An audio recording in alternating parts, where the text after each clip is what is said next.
Greetings, travelers. Welcome. Welcome to Bible Study Devotional BMX Flatland Learning, where hopefully we can take these skills and somehow go into the lands and try and go out into the fields, and maybe potentially you could plant some seeds as well.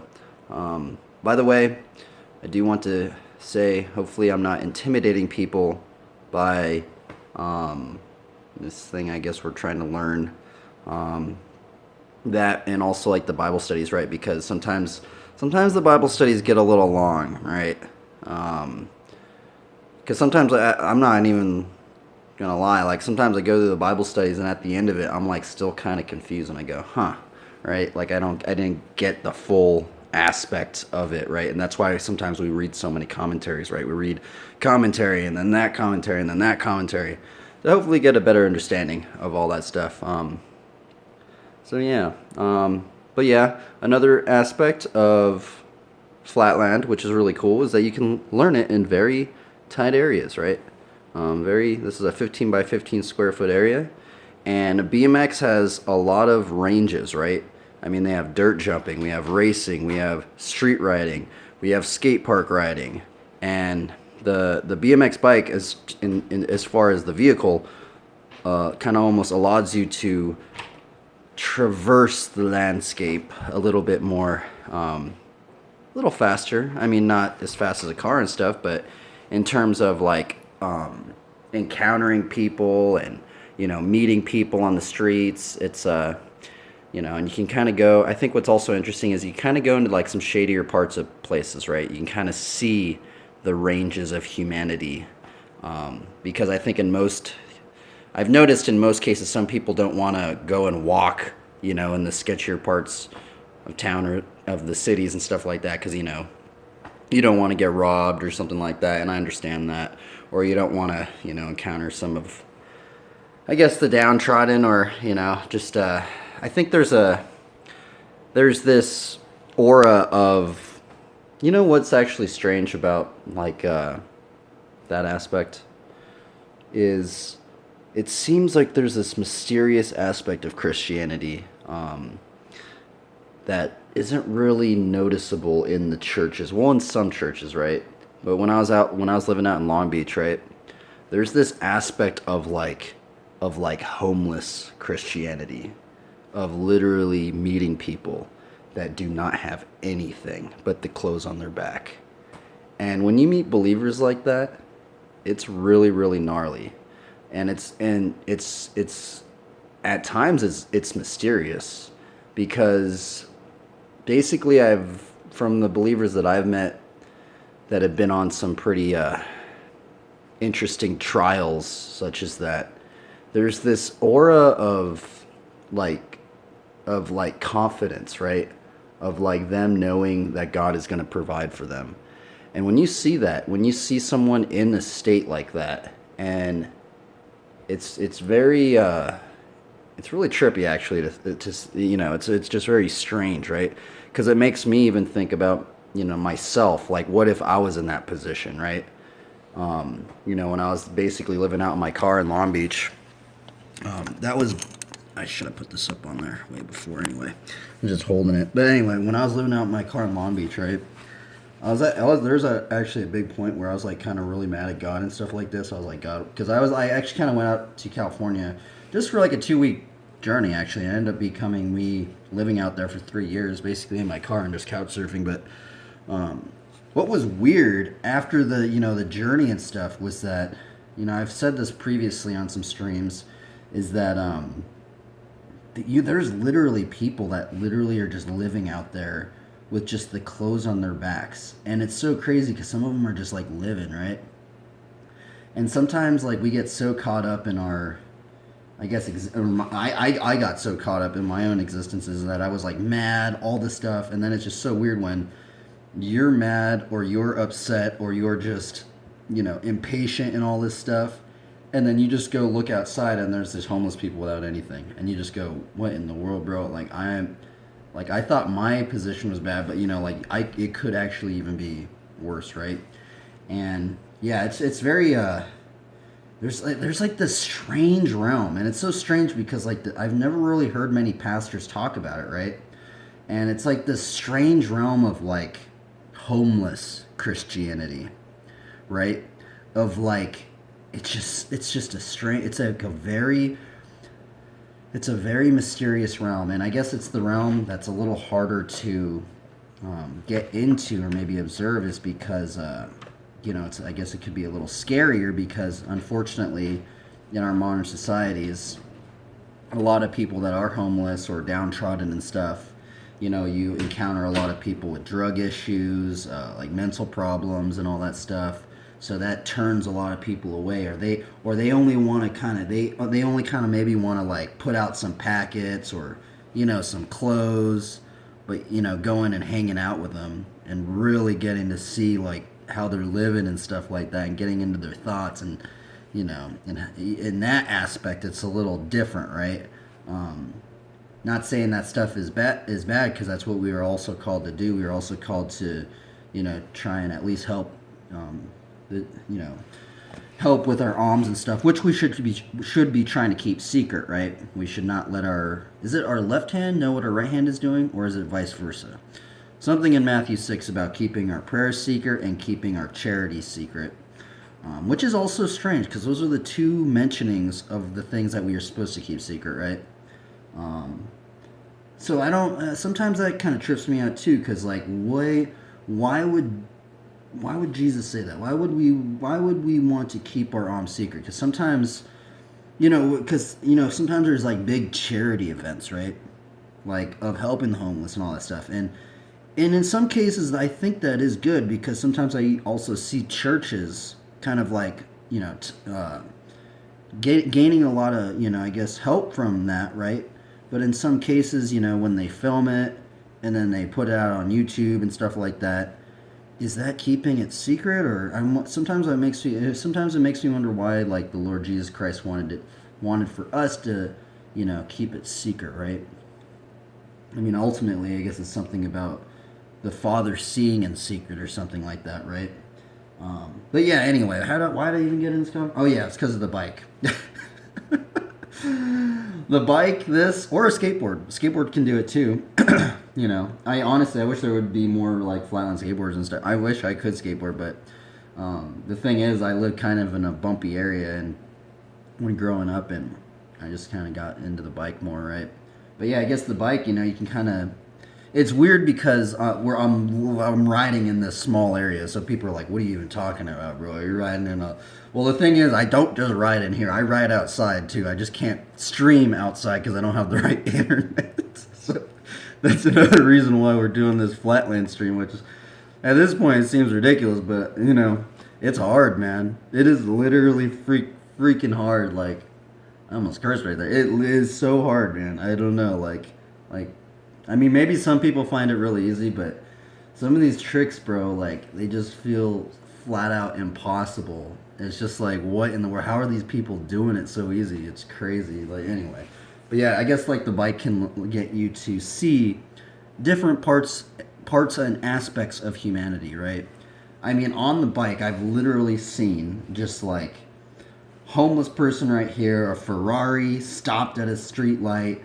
He's all mad, and then just the homeless person that barely has anything, and he just wants some food to eat or something like that, and he's just, just living. And it's just like, I mean, that's just a paradox in of itself right there.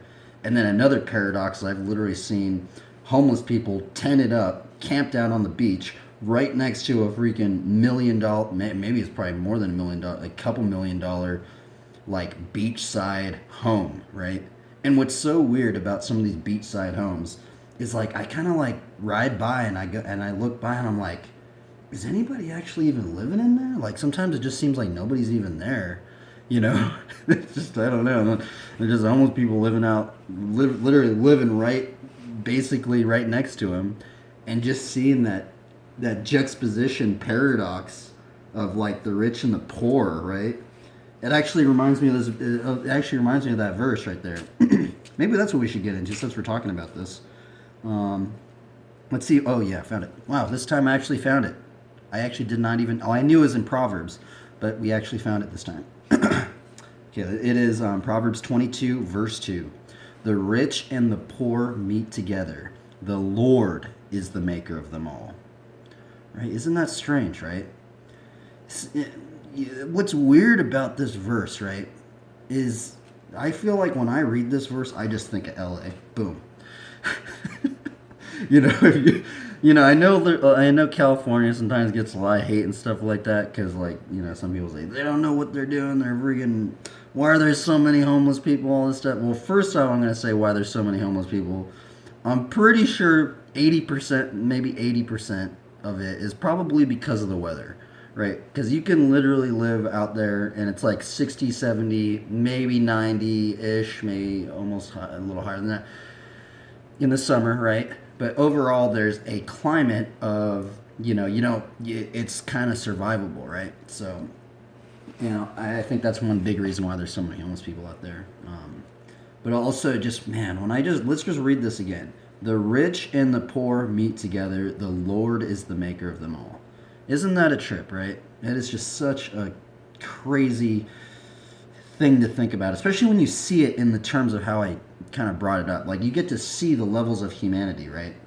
And just seeing that even on the bike, it's just a trip, because sometimes I feel like when you're driving around, you can kind of see it a little bit. Like, you can kind of like see when you're driving around, you have your music on and stuff.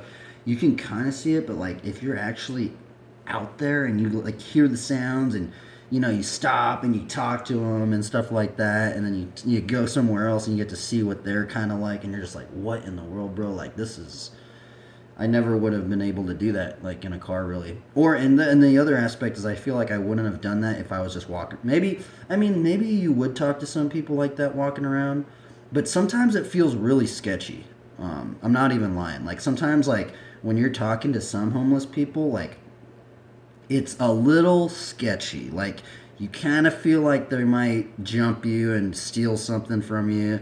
And I just feel like when I'm on my bike, I like for surely know that I could just book it out of there. Like, if something bad were to happen, like, I would never try and fight them if they were to try and fight me. Well, maybe, I would try not to anyway. But if I'm on my bike, I just feel like, boom, I can get out of there. Like, I can just, boom, just blast out of there, just, Mach 10, get out of there, right? In a dangerous situation, right? I guess that you could also run away, but there is that as well. But I don't know. I just feel more comfortable on the bike, I guess. But yeah, I guess maybe that's what we'll get into. Let's read. You know what? Let's actually read. We'll read chapter 12 of Proverbs. Let's see what it's going to say. A good name is to be chosen rather than great riches, and favor is better than silver or gold. I think that's a very important one, I think, in the beginning, That's one that I don't really take heed of, really, right? But let's read this again. A good name is to be chosen rather than... Sorry, I keep repeating. It's just because I like to, really, see it. Let's see here. A good name is to be chosen rather than great riches. And favor is better than silver or gold. The rich and the poor meet together. The Lord is the maker of them all. Huh. Sometimes it makes me wonder, we're going to look up a commentary on this, but sometimes now I'm confused. Because, here's the other weird thing, right? Because why I'm confused now is actually because I'm on some of these Christian forums and stuff like this, right? And one of the big ones that always comes up that I see, people go, oh, why does that pastor have millions of dollars? That dude has all that. Why does that church have all that? Why are they doing all that? Why is that one over there doing that? So what do you guys think of this verse and then seeing that right there, right? The rich and the poor meet together. The Lord is the maker of them all, right? When I think of that, right, sometimes it makes me wonder, do you think that the Lord somehow gives these things to some of these people that may or may not need them or even deserve them? Do you think that the Lord does that? Do you think that it is almost maybe a testing of what... That'd be interesting. Imagine if the Lord testing certain people, or even believers, right? Or even pastors, believers, maybe even entire denominations, right? I mean, imagine, because here's the other thing is I hear so many pastors that we bring up. I brought this up like 5 times last week. You know, I hear so many pastors, they say everything is from God that we have. Everything, literally. Like everything is from God. And so many pastors say that he basically almost loans us these things, right? And we are to try and glorify him in all that we do, right? So if we take all these words, and this is from multiple denominations, if you get deeper in the faith, you're going to start hearing other pastors say this too. A lot of pastors say this. Maybe not in the same wordage, but it's basically they say that, right? Everything is of God's. You know, we're supposed to give glory to God. He basically loans us everything because he owns everything or something like that, right? So we think about what these pastors are saying right there. Boom. What do you think about that? And then putting it in like a money aspect, right? So it'd be very strange to think about. Like imagine like the Lord coming up to you, and you start. Maybe something happens, and maybe you do get a couple $1,000,000 or something like that, right? Now, what if that was actually from the Lord and he's just testing you? He's just like, okay, well, this is actually mine and I'm going to give you this stuff. How are you going to glorify me in what I'm going to give you, right? Like how, and that'd be very, very strange, right? Now, I don't really know if this is like always the case, right? But there's also that saying of like when you have more money, you have more problems.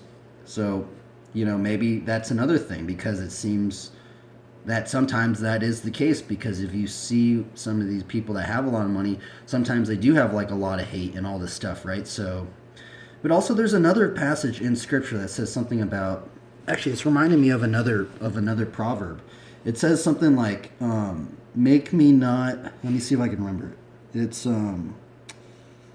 It's something about make me not rich or poor that I'll steal, or that I get so rich that I forget your name, or how do I write that down? Make me not poor that I may steal, that I may steal. But I'm gonna just put that. Make me not poor. Make me not poor that I may steal. What verse is that? Is that even? It seems like. Let's see if it finds it. I know that's not exact. Okay, it's Proverbs 39. Okay, so it's actually a little after this chapter. Let's read that one. 39. Remove. Oh. 2 things I ask of you, deny them not to me before I die. Remove far from me falsehood and lying. Give me neither poverty nor riches. Feed me the food that is needful for me, lest I be full and deny you and say, who is the Lord? Or lest I be poor and steal and profane the name of God. Isn't that interesting, right? Now here's the weird thing, right? Is what's confusing about this verse right here, because they're going into the poor and the rich, right? I think what's interesting about that aspect is in our modern society, the wage gap is so vast right now, right? We have literally like billionaires and all this stuff to literally people that have the clothes on their back. Maybe some people don't even have clothes. That's literally, isn't that crazy to think about, right? Literally, that is the entire range, right? So what in that range is like, rich or poor, right? Because that's the other very weird thing, and I actually have heard some sermons on this, right? And here's the weird muddied area of our modern society right now, right? Because I've heard some pastors, and they said, like, even if you're making minimum wage in America, if we were to go somewhere like in a third world country or something like that, and you got plopped right there making minimum wage in America, you would actually be rich. So what do we think of it as that aspect, right? Like, so is the rich, so sometimes what I wonder, personally, is that do you think that being rich or poor is subjective in where God has placed you, in your surrounding of who you are surrounded by, in who you are around, in your location? Is that subjective compared to you being somewhere else, right? Now, I don't really know about that, right? But then here's the other thing, some pastors say, well, we can't serve both God and money, but then it's weird because, like, I have met many people that do work minimum wage jobs and stuff, but then it seems like they don't need God. So what are they just serving money? And then it's strange because then you'll see, like on the internet, there's some millionaires and stuff, even some pastors that have all this money, and they say they're doing it for God, right? So are they not serving money, but yet they have more money than some of these other people that I don't know. It's strange, right? It's just odd. And then there's the other whole aspect of all this is like, so could a millionaire be poor compared to like a billionaire, right? Wouldn't that would just be ridiculous, right? You'd be like, what in the world, bro? This dude's a millionaire. That dude's rich. But then what about thinking about a billionaire, right? It's just like, so what is the aspect of the whole rich and poor? I guess that the gap of it is so there's such a variety in the gap, right? And I think this is actually another big reason of why there is like you'll hear about it when you get deeper in the faith, but like this is why you hear things about like the prosperity gospel and all this stuff, right? Which we are warned we are warned to not get into that kind of like the prosperity gospel, right? Like if you like serve God, you're gonna get more money or something like that, right? But what's weird about the prosperity gospel, right, is that the word prosperity, prospereth, prosper, those words are used quite a bit in Scripture. They're actually, that's what trips me out actually. When I read the Bible, right, and, we hear all the negative things about the prosperity gospel, right, the word prosperity gospel, right. What's strange is like I feel like they should have I feel like they should have changed the name of prosperity gospel. They should have named it like greed gospel, right? Like greed gospel instead of like prosperity gospel. Because what's strange is the word prosperity, prosper, prospereth, that word right there is actually used in Scripture a lot, right? So then sometimes I feel like it confuses people, right? Well, maybe that's why they did name it that, right? Because it does confuse people, right? Because I think what confuses people is because the modern translation, the modern definition of prosper is like monetary wealth or something like that. Let's look that up right now. Let's just look up here. Let me mark this. This is why these cards are good too. I can mark these. So let's look up how many times is prosper used in the Bible? How many times is the word prosper used in the Bible? So now I don't know if okay, so that's kind of strange. There's two different. Okay, some are saying 104 instances. This is Bible knowing Jesus prosper in the Bible. 104 instances. Another instance says 45 times. That's a good amount of times, right? Now let's look up the word prosper. Prosper definition. The main definition in our modern translation of the word prosper is succeed. Here, I'll show you guys. Succeed in material terms, be financially successful, right? And that is from. Is that the Merriam Dictionary? I don't know. It's the first one that comes up.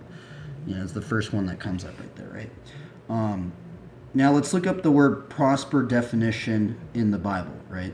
What is this one going to say? I know I've already read it many times on stream, but it's good to get it over because I don't even remember really. Let's see here. Furthermore, in this text, the word prosper in the Greek literally means to help on the road or succeed in reaching.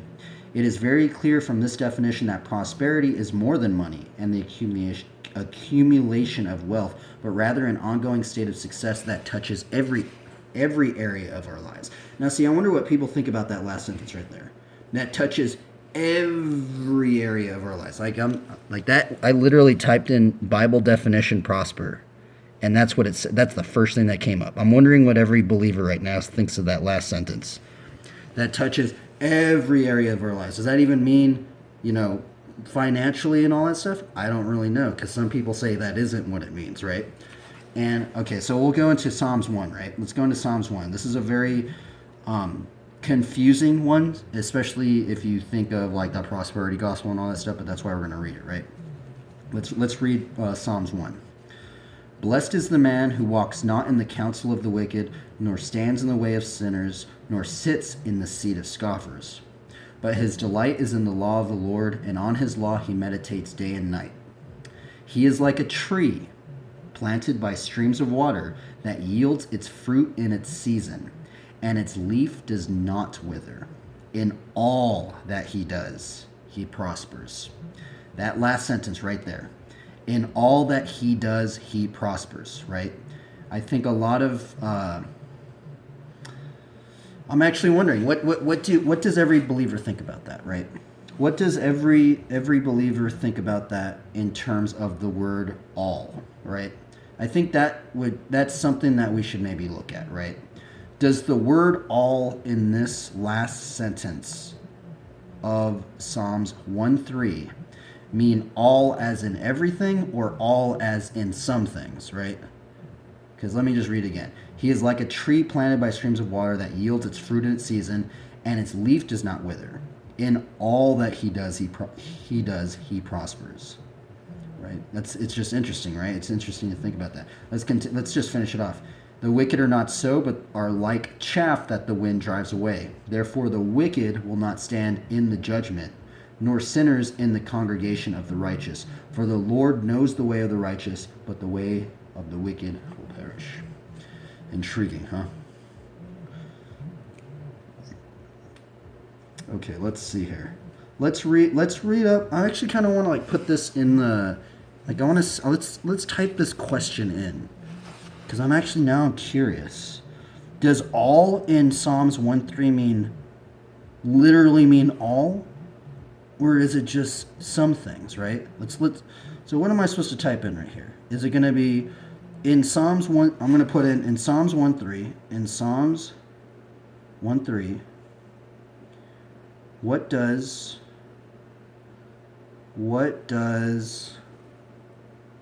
in all that he does he prosper mean? In all that he does he prospers mean? What does this mean? What does this mean, right? Psalms 1:3 teaches that those who properly respect God's word will enjoy spiritual prosperity and spiritual success. This first half of Psalms 1 stands in stark contrast to the second half. These words echo that God promised Josiah if he would meditate upon God's word and obey it. I guess let's read some of these commentaries, right? Let's see what some of these commentaries say, because nothing's really. I mean, should we read the Got Questions one? Because I mean, I understand like the tree part, right? Like we are to try and not wither and stuff. So that's really not what we're after. I'm literally after that last sentence. In all that he does, he prospers. I'm so surprised. Like I can't find. I literally typed that in. I typed in 1 Psalms 1:3. What does all that he does, he prospers mean? You think that there'd be like tons and tons and tons of people commenting on this, right? It's like I'm not even finding a single. It's just so weird, right? It's like you think that people would go deeper into that, right? Because I feel like that sentence right there has caused so many prosperity gospels, right? Because they go, oh well, all this stuff, right? And it's just confusing. You think that they're. Let's read some commentaries on Psalms 1:3 then, right? Let's look at that. Okay, Bible Hub, because that does come up, Psalms 1:3. Should we read Ellicott's commentary? Oh, wow, that's a really long commentary. Let's read it. Let's see here. Maybe we can get deeper into this. Okay. Ellicott's commentary for English readers. And he, better so is he, for the image so forcibly in the eastern clime, where vegetation depends on proximity to a stream. And then the Psalms 52:8, Psalms 92:12, Isaiah 44, and its development in Jeremiah 17:7-8. The full moral bearing of the image appears in our Lord's parabolic saying, "A good tree cannot bring forth corrupt fruit, nor an evil tree good fruit." The physical growth of a tree has in all poetry served as a ready emblem of success, as its decay has of failure. Recall Halsey's comment on his fall in Shakespeare. Man, this commentary is weird. Nor has the moral significance of vegetable life been ignored. If, says a German poet, thou wouldest attain to thy highest, go look upon a flower, and what that does unconsciously, do thou consciously. In Hebrew poetry, a moral purpose is given to the grass on the mountainside and the flower in the field, and we are taught that there is no virtue within the widest range of human conduct, not a grace set on a high for man's aspiration, which has not its fitting emblem in vegetable life. What in the world, bro? How did that person write that? See, it's so weird. It's like, why are all these people going into, like, they're not going into the thing that I want to talk about. Like, it's like, why doesn't, I don't know. Let's finish it. Maybe one of these guys will talk about it, right? For the general comparison of a righteous man to a tree, Psalms 3:8, Psalms 128:3, and Hosea 14:6. Naturally, the actual kind of tree in the poet's thought interests us. The Olander suggested by Dean Stanley. Okay, wait a minute. We're not even going in. Okay, so maybe this last paragraph. The last clause, whatsoever he doeth, it shall, is obscure in construction. Okay, well, he does say it is obscure in construction, right? What does that mean? Is obscurity? There's something that we're not seeing right behind of it all, right? Well, I guess it's in the front of the verse, right? It says, blessed is the man who walks not in the counsel of the wicked, nor stands in the way of sinners, nor sits in the seat of scoffers. But his delight is in the law of the Lord, and on his law he meditates day and night, right? So that is like the first thing that we, before that. And also he reminds us that we are supposed to be like trees planted by the streams of water, and we are also to not wither. It yields its fruit in its season, and its leaf does not wither. Okay, let's see. All that he doeth make to prosper, which may mean either the righteous man carries out to a successful end all his enterprises, or all that he brings to maturity. See, he didn't go into the. Maybe I should look up. What am I supposed to look up? Am I supposed to look up? Does all mean something different in the Bible than? Let's look up that. Let's look up all definition in Psalms 1:3. Let's see if all word definition Psalms 1:3. Let's see. Is anything going to come up? Nothing comes up. It's so strange, right? You think that is so weird. You think that somebody would go into that, right? I feel like a lot of people would get confused with that word all, right? Let's look up what all definition Bible. What is this going to say? Okay, this is AV 1611. What is this going to say? So yeah, this is where I'm confused. It's like all, right? Is that everything? So does that even mean like literally all, like everything? Like, I don't know. Okay, so this is the KJV dictionary definition, all. Semitic from kala, to be ended or completed, or to perfect. Okay, well that makes it actually a different thing. Well, so that was like that one right there, right? But now what are these ones right here? Let's go into this right here. Every one or the whole number of particulars, the whole quantity, extent, duration, amount, quality, or degree, as all the wheat, all the land, all the year, all the strength. This word signifies then the whole or entire thing, or all the parts or particulars which compose it. It always precedes the definitive adjectives: the, my, thy, his, our, your, their, as, all, the cattle, all my labor, all thy goods, all his wealth, all our families, all your citizens, all your property. This word, not only in popular language, but in the scriptures, often signifies indefinitely, a large portion or number, or a great part. Thus, all the cattle in Egypt died, in Judea and all the region around about Jordan. All men held John as a prophet, are not to be understood in a literal sense, but as including a large part or very large numbers. So I guess that is right. Would that mean that it's some, right? Like not everything, right? I guess. What do you? I wonder what does all mean different to something than everything.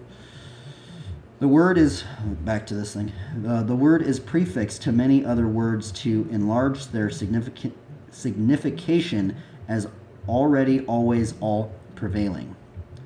All, wholly, completed, entirely, as all along, all bedewed, all over. My friend is all for amusement. I love my father all, in ancient phrases, all too dear, all so long. The word retains its appropriate sense, as he thought them sixpence all too dear. That is, he thought them too dear by the sum of sixpence. In the sense of although, as all were at its rest, and in the sense of just or for the moment, as all as straying flock he fed. It is obsolete or restricted to poetry. It is all one is a phrase equivalent to the same thing in effect. That is, it is wholly the same thing. All the better is equivalent to wholly the better. That is better the whole difference. Man, I'm getting confused here. Man, there's a lot. They go really deep into this word right here. Well, I guess maybe this is what we needed, right? The whole number as all not the same disposition, that is all men. The whole, the entire thing, the aggregate amount, as all is at stake. And Laban said, all that thou seest mine. All in all is a phrase which signifies all things to a person or everything desired. Now, what does every believer think about that? Huh? I mean, this is the KJV. This is it literally says that right there. All in all is a phrase which signifies. Or wait, I guess that's all in all. Okay, so wait a minute. I read that wrong. All in all is a phrase which signifies all things to a person or everything desired. Thou shalt be all, and I in thee forever.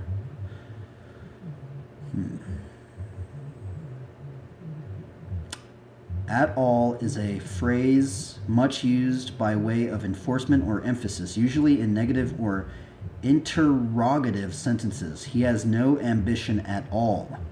That is, not in the least degree. Has he any property at all? Oh, that's kind of strange. So that's kind of like a emphasis of things, right? Man, all is a strange word. Now I'm like tripped out. Like I'm wondering what other passages have the word all in them.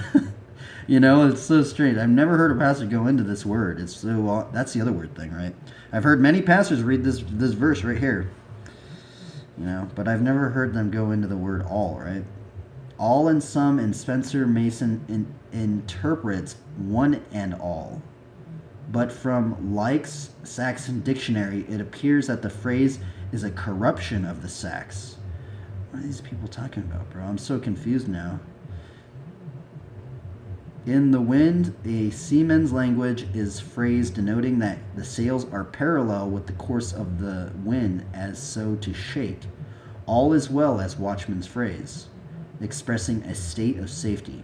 All in composition enlarges the meaning or adds force to a word, and it is generally more emphatical than most. In some instances, all is incorporated into words, as in almighty, already, always. But in most instances, it is adjective prefix to other words, but separated by a hyphen. So maybe we have to think, okay, so if we're thinking about, we just read that definition thing. Let's read this over again, right? He is like a tree planted by streams of water that yields its fruit in its season, and its leaf does not wither. In all that he does, he prospers. So if we think about this not in terms of the next verses under or the next verses on top of it, are we to think of it just as if we are trees? Like, we think about trees and trees. What do? Well, at first they do produce oxygen and stuff like that, right? But they produce fruits sometimes. They were supposed to be producing fruits and seeds, right? So maybe that the definition of all in right here is almost a sense of all in terms of if we were trees. Or maybe I don't know. Take my words with a grain of salt. Maybe that's what it is. Because sometimes, like when I read that, it's very strange thinking. In all that he does, he prospers. So I think about, is it strange? Like, so if I were to say that in all that he does, he prospers, do I go, well, that doesn't mean money. That doesn't mean financially. But then what would some other people say? Well, they'd be like, well, then why did you use the word all? Right? Like, why did you say? Did you just say in some things? You were to prosper, or is it everything, or is all like just is all just most things and just maybe not a couple things over there, right? I don't know, right? But maybe how this is supposed to be used in the sense of what maybe thinking about it is all in the terms of if we were trees. Right? Like all if we were trees, right? And what would we if we were prospering as a tree, what would we be doing? We'd be growing, man, right? We'd be growing. He's like a tree planted by streams of water that yields its fruit in its season, and its leaf does not wither. So we are to not wither, right? So that's very interesting thinking about that. Now take that with a grain of salt. Maybe I have looked deeper into this scripture, maybe wrongly. Maybe all does mean everything. Maybe all does mean not in the state of being a tree, but even all as in being in any state or something like that, right? It kind of also does make me think about that thing of what Paul brings up, right? I think he says in all circumstances he learned how to be content, right? Let's look at that one. In all circumstances, be content, right? Does he use the word all in this one? It's like, now I'm tripped out about the word all. Okay, let's see here. The secret of contentment, not that I speak in respect of want, for I have learned in whatsoever state I am therewith to be content. That is Philippians 4, right? Philippians 4. Let's go into Philippians 4. Man, this was a strange Bible study. For some reason, I thought I was going to go into something way different. I didn't think I was going to go into this today, but oh well. I guess that's what God has led us into today, right? Which I guess it did get us into something that I was very confused about, the word all, right? I mean, I'm still kind of confused about it, but it's just so strange when I like look up something and I can't really find like a commentary, or like I'll start reading the commentary and they don't go into it, right? And just go, well, that's not what I was kind of really going for, right? Okay, Philippians 4:11. That's where we're at. Let's see here. Philippians 4:11.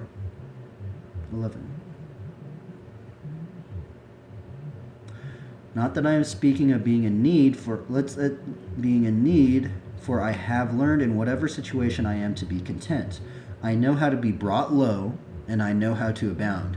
In every circumstance, I have learned the secret of facing plenty and hunger, abundance and need. I can do all things in him who strengthens me. See, that is a very, very strange thing, right? Imagine thinking about this, right? Now, imagine if we were to fully trust in the Lord, right? Like, fully give everything to the Lord, right? In the words of Paul, imagine you being a billionaire, to be abounding, right? And then you being on that complete opposite spectrum of having just the clothes on your back and still being content. Now that would be a test of a person's I honestly think that would be a very big test of a person's character, right? Uh, Maybe even a test of faith in some degree, right? Right? Like, would that crack? I mean, that even thinking about like some of these like super gnarly like rich pastors, right? Imagine if God were to just take everything away from them. Would they crack as a person? Would their faith crack? Would they still be content? Would I still be content if I was, that, I mean, that's the thing about maybe humility. It would teach people humility. It would be, and that's actually a very strange thing to think about, right? And it's strange thinking about learning how to abound and learning how to be made low. And I think that's maybe something that's going on in our modern society, right? Because in some cases, like when you have money and stuff like this, or, sometimes it's like you don't want to get rid of all that. In our society, we kind of want to have a safety net. Like we don't want to get totally low because we already have all these safety nets in place, so we don't get to that point, right? And maybe because we have all these things, we have lost empathy towards the downtrodden, towards the poor, towards the people that don't really have much, right? It's just strange. Sorry if this Bible study is confusing. It's confusing to me too. But I think it's very interesting to think about, and I think it's just so interesting thinking about modern society, the things that I see other believers talk about, the things I see them bring up, the things that I hear people that don't even really seem to need God and what they bring up, and all these different aspects of just all these things about wealth, and because wealth is somewhat important in our society, right? Because we have an economy, we have a running economy, like all this stuff, right? And it's just strange thinking about all this in together, right? It's very strange to think about. I'm curious. What I'm curious is what other believers think about the word all in Psalms 1:3 now, because take that with a grain of salt, what I just said, right? I mean, when I look deeper into it, I think all means in the terms of if we were trees, but I could be wrong. Maybe all means like in everything, really, but I don't know. I think in that context, it would be all if we were trees, right? What would a tree be doing? I could be wrong, though. I don't know. Oh, man. These Bible studies are a trip, huh? Oh, man. At least we're trying to attempt, right? I'm trying to help sow the seeds out in the field. I don't know if I'm doing a very good job, but, at least we could try. That's what matters, right? We're trying to seek first the kingdom of God. We're trying to devote. We're trying to sacrifice, bring in some devotion, right? To be almost as a living sacrifice. So we're sacrificing a portion of our, time and energy and stuff like that into trying to search deeper into the Word, right? So ultimately that is good, right? But hopefully I'm not confusing people. So that's the other thing. So take my words with a grain of salt. But if not, that's the other thing. So if I'm confusing anybody, you guys could look up the very same things that I'm looking up. Like I'm literally looking them up on Google, right? Or you can ask other believers and stuff like that. So I think that's actually what I'm going to do. I might ask them. I might put a question up in Psalms 1:3, where David goes into he prospers in all that he does. What does that mean to you? All right, I'm actually curious now. Maybe I'll relay. Let's see if I get some answers. It'd be very interesting if some believers go, oh, well, it means this, and we have like all these people saying that, which I don't think it's going to be like that, because generally I only get a couple replies or something. But it'd be interesting if how trippy would that be if I like ask this question and we had all these people say this one thing and go, is that what it means? Like, maybe I got it wrong then. I don't know, right? So it's like, oh, I don't know, dude. Let's do a card draw. What did we learn today? Ultimately we learned that God is the maker of the rich and the poor, right? So maybe even that really, really rich person, and it's a pastor or something, maybe, did God make them too? Is he testing them? Is he testing us with our wealth? Is he testing us with what we are doing? Is he testing denominations? All right?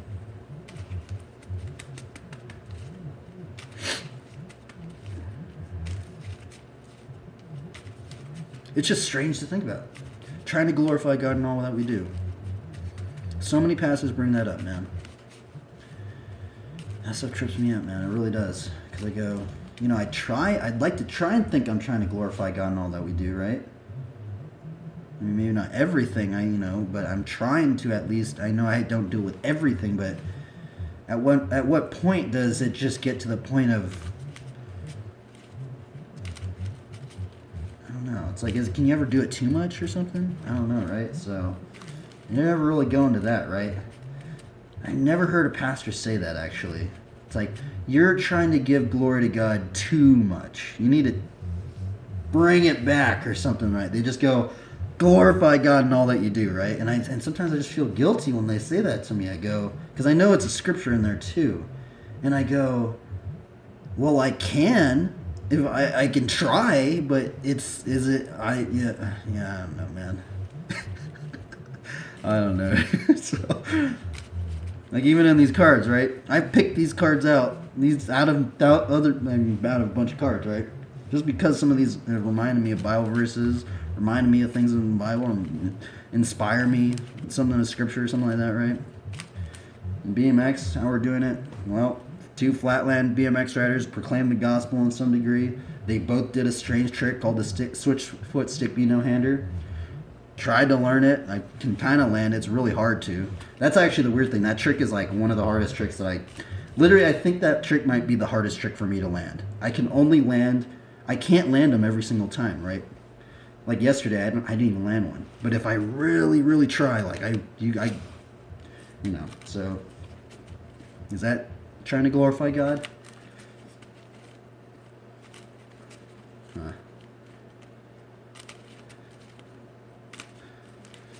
Because then it's strange, because what if I'm trying to glorify God in all that we do, and then some people go, well, that's not how you should be doing it. It's like, well, is it better to try to glorify God or to not try at all and just to fail? Right? I don't know, dude. It's so strange. Like, it's so strange thinking about these things, because I've listened to many sermons on this stuff, right? But it's weird when we start maybe not we, but when I personally start thinking about these things that pastors didn't go into, right? Like, they've never really covered these kinds of things. Like, can you glorify God too much? I mean, is it, it's, I don't know, it's strange, right? It's like, I don't know, man. Probably just seem crazy, but oh well. Let's just try and keep planting the seeds. In some cases, these Bible studies are feeling less cringy. I remember when I took that 10-day break, I was like, dude, remember when I got into it? I was like, should I just read one verse? Like, what am I going to do? I just read one verse and I just start getting writing. And now we've gotten back into the flow of just, oh well. Let's do a card draw. I'm going to do this on Insta. We're going to do this on Insta. Let's see here. Let us see what we are going to draw today.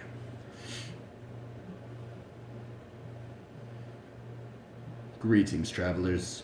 Welcome to the daily card draw. We have shuffled the set. Let's see what the first card will be for today. Interesting. Didn't we? Man, I think I drew this card first last week or something. Divine favor. I like the flavor text on this one. With an armory of lights, even the squire may champion her people. 3 shields. Interesting. Divine favor.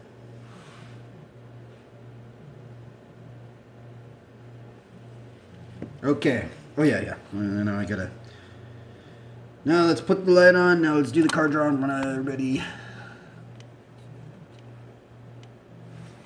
Okay, right here. Boom. First card of the day. We got Divine Favor. Man, that card looks cool. Second card of the day. Ooh, we got Genesis. Intriguing. Genesis. It's weird. It looks like some sort of plant centaur. Plant centaur. Third card? Ooh, gnarly. Heavenly Blade Master. It's gnarly because this angel has two flaming swords. You know, it's odd. It's strange because like when I see this artwork right here, like I can just tell like this person was inspired by Christian art in the past. Like the halo thing, you know, and it's not like those circle halos. It's almost like that lit up light in the background. That is like flat out just like that's inspiration from old Christian art. And then like, you know, the flaming swords, that the flaming sword is mentioned in scripture, right? It's just, you know, stuff like that. Just interesting, right? I mean, maybe they didn't know that, but I'm pretty sure generally when people start doing like artwork and stuff, you get deeper into the lore of things, right? Wayne Reynolds. Man, look at the artwork on this one. So much work got put in there, dude. It is incredible. 1, 2, 3, 4. What's weird about actually this artist right here, Wayne Reynolds, is he's actually been promoting the faith with his art.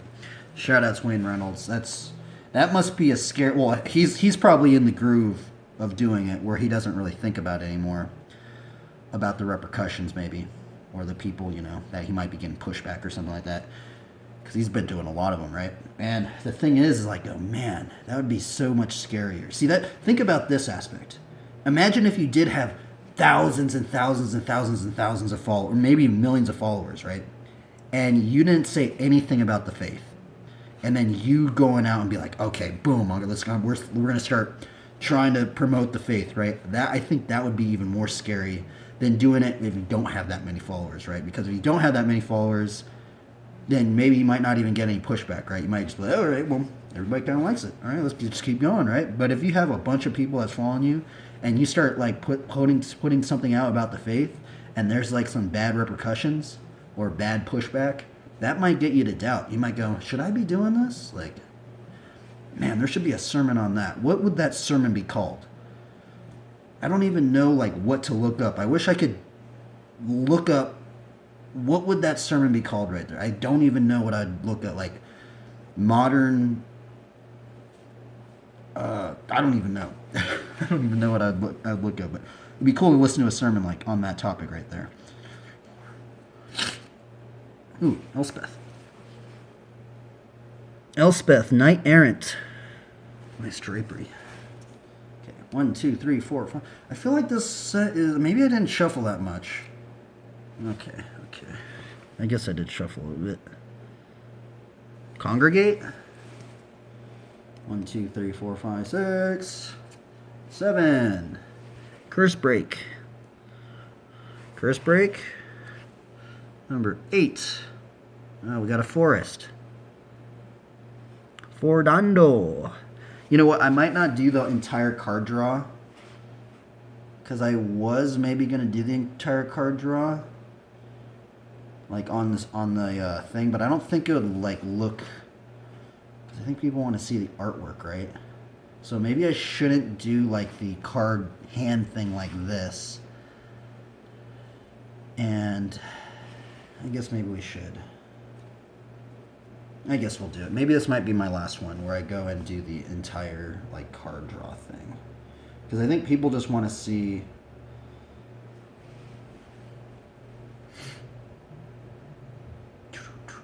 Greetings again. Well, we finished the card draw. I don't know if I'm going to keep doing these because I think people want to see the artwork, but I don't know. Here, this might be the last one. I don't know. I might keep doing it. I don't know. Divine Favor, Genesis, Heavenly Blade Master, Frontier Guide, Elspeth Knight Errant, Congregate, Curse Break, and a Humble Forest. Doot. Look at that forest. A tranquil grove.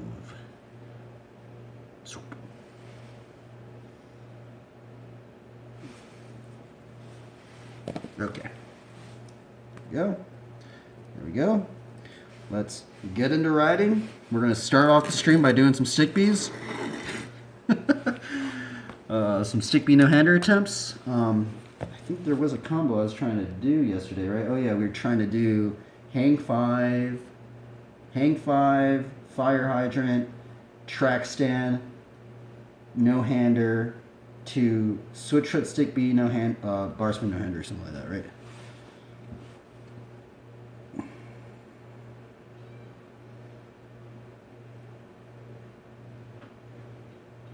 Bodano.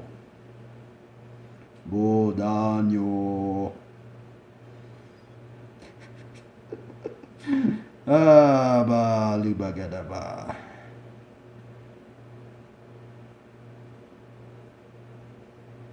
What in the world? This person, dude, something's weird's going on. For some reason, all these I'm getting recommended like these Blizzard artists to me. This is the second Blizzard artist that got recommended to me. That's strange. Like literally, there's another one on a different site, and it was a Blizzard artist, and they got recommended to me. And there's another one. What is this person? What did this person do? I was responsible for terrain texturing, sculpting, and set dressing. Interesting. For the World of Warcraft team, for assets, textures, and VFX. Intriguing. See, and then this guy gets recommended to me again. Another Blizzard artist. That's so weird. Here's a bunch of props I did for the first kit I worked on in Darjeeling. Weird. Okie dokie. Okay, let's get into writing. Man, these Bible studies are weird, huh? People must, I don't know what, that's the other thing. I don't know what people think about him. Oh, well, I'm just going with it. It's like, I don't even see the cons. It's like, oh, well, I guess this is like me, so I mean, I guess I'm just going to keep going for it, man. Because oh, man, these things are funny. Yeah. Strange times, huh? Man, is my stream even working? Oh my goodness, I don't even... Oh, is it? Oh my... I didn't check to see if my stream was working. Darn it. Okay, it is working.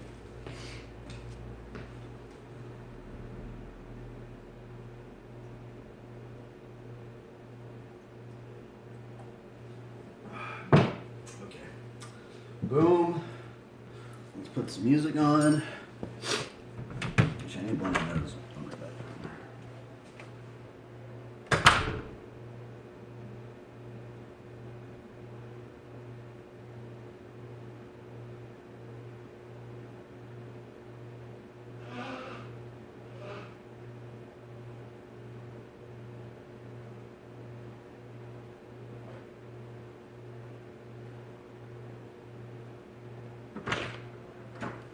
Let's go! Bum bum bum bum bum. Let's put some music on. I'm getting cold, man. Let's close that out.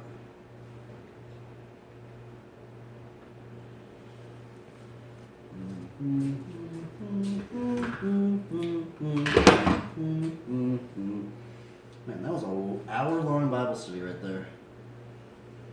Lately, that's kind of been the time range, man. That's pretty brutal now that I think about it. Oh, wait a minute. It stopped working, didn't it?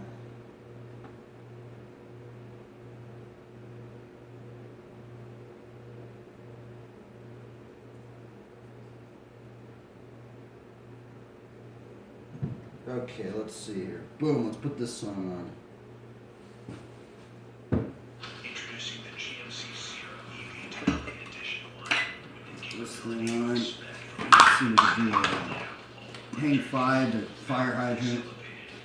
Track stand now, handle. Stick feet. I only landed one of them, I think.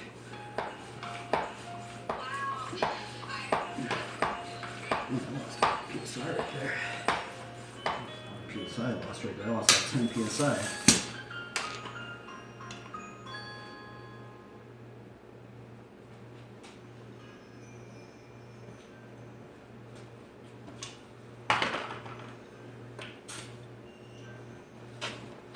I lost 10 PSI.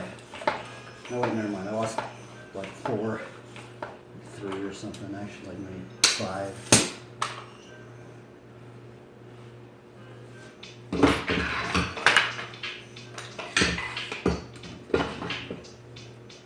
Let's go. All right, hang 5. Fire hydrant. Track stand no hander. 2 stick bee. And stick bee is the trick that kind of got me in the Flatland. The stick bee no hander. There's 2 other dudes that are doing it.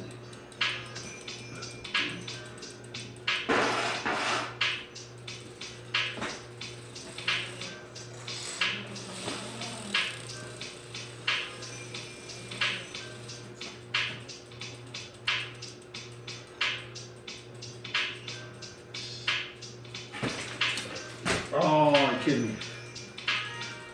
You got robbed right there.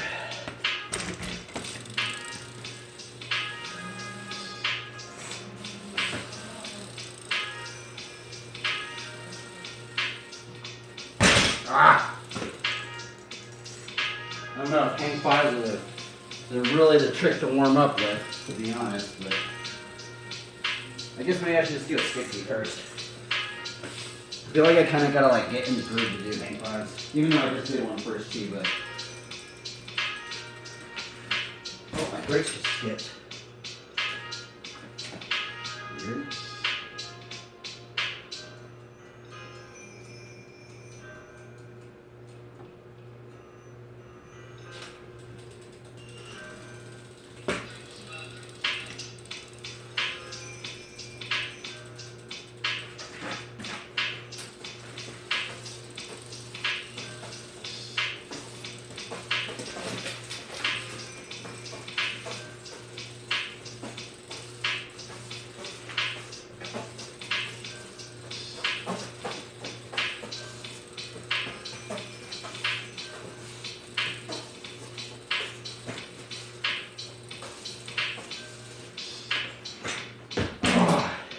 I'm like a millimeter away, bro.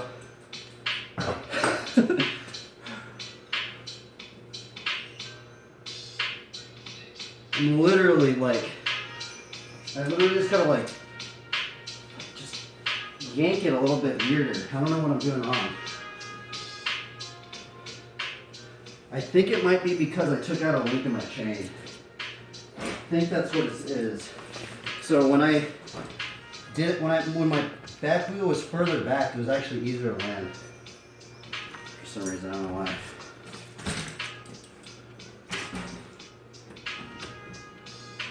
Let's put on a cross guild.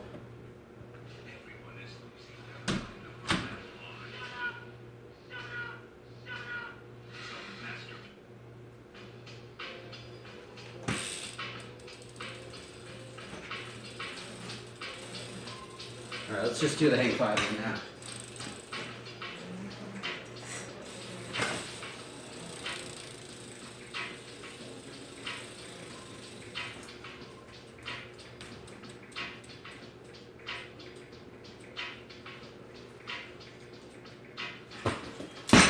Ah! I hacked it. Bro, I cannot imagine doing this trick first tee. Imagine if this was a competition. I would have just I would have just lost right there. Maybe I should get into like competitive mode, right? Of like landing everything first try. But that's like so gnarly to think about.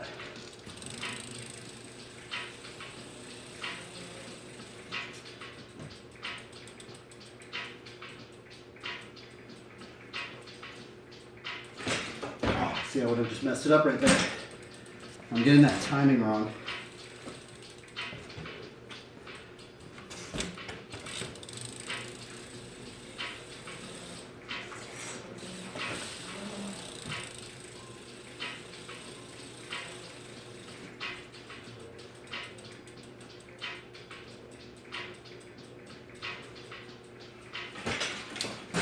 Are you kidding me? Normally I could do that.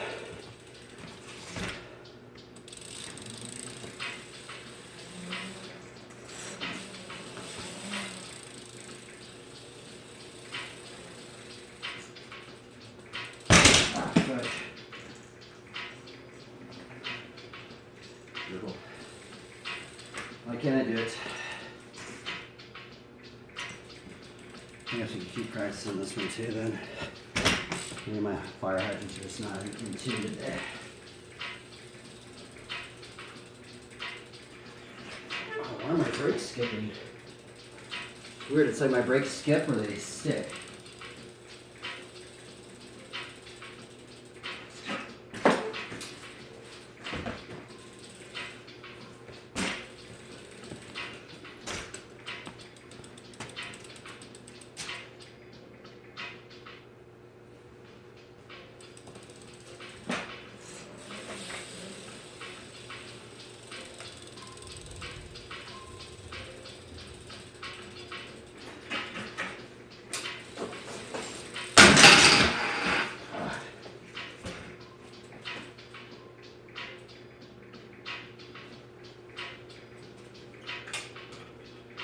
Weird. You guys see that? It's like my brakes are like moving on me. I don't know why. I wonder if it's just cold. Maybe that's what's happening. My brake pads are just really cold or something.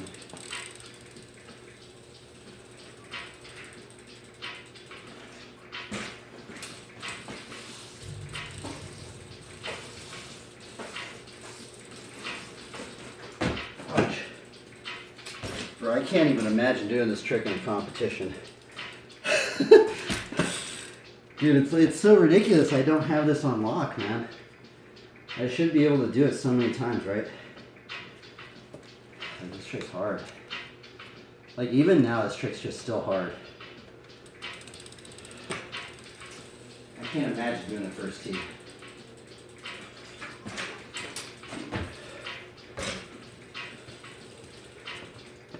Maybe eventually I'll get to that point, right? Doing it first try.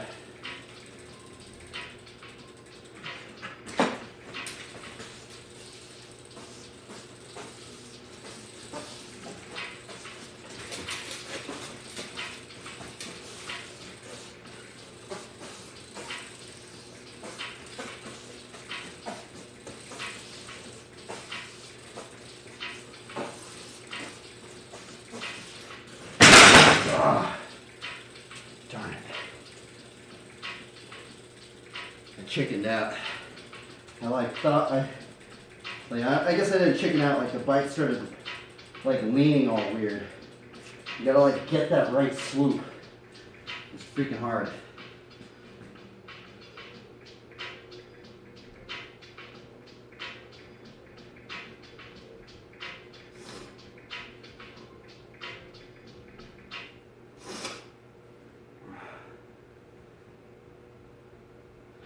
It's so close, dude. I was so close.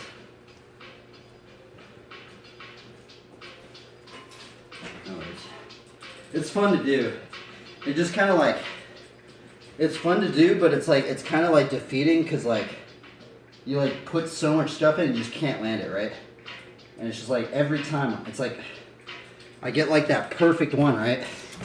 And then just like the landing's the hardest thing, right? Like this first part isn't really that hard.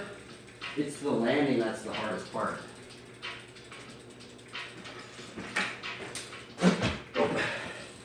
And my brakes are all weird.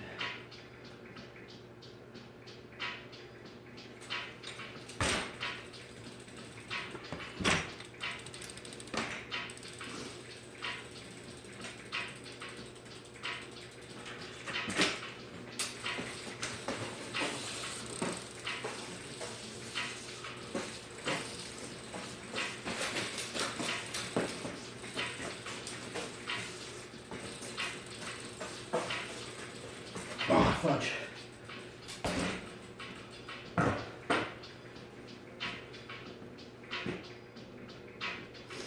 Alright, I need to fix my brakes. They're skipping on me. I'm gonna clean my brake pads. I think it's just because it's really cold. My brake pads are getting messed up or something. Or maybe I need to put new brake pads on.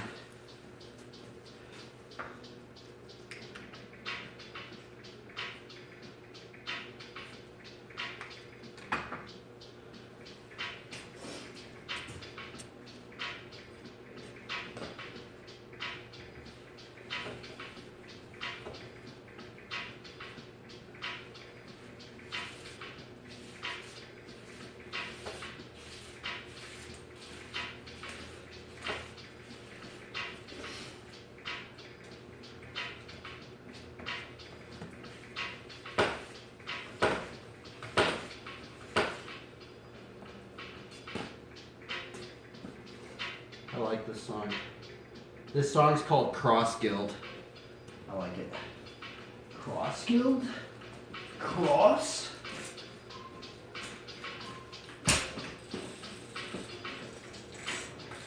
Let's just try like fire hydrant into it.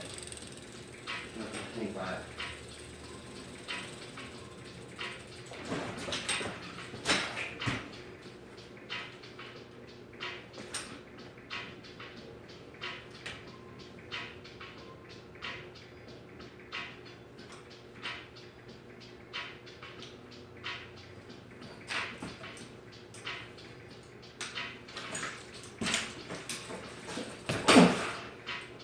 So close.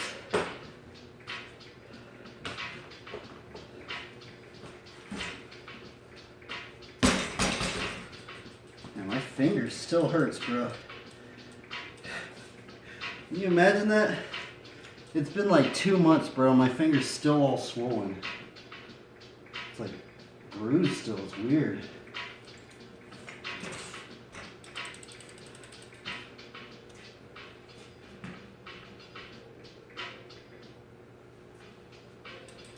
I think we're ready to do it. Fire, hang five now.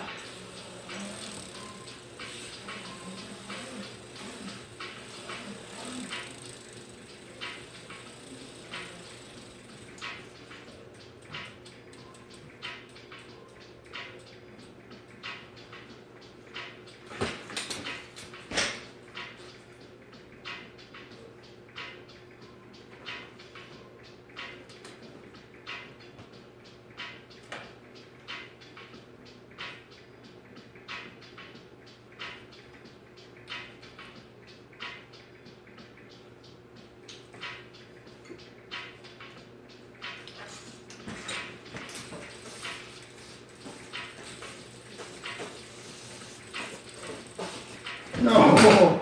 Darn it, that was it. I freaking messed it up.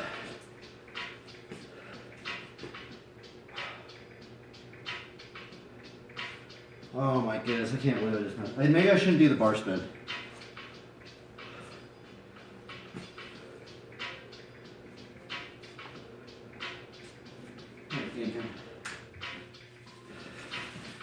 Am I warm enough? Normally if I start riding for a little bit, I get at least warm enough to, I don't need a jacket.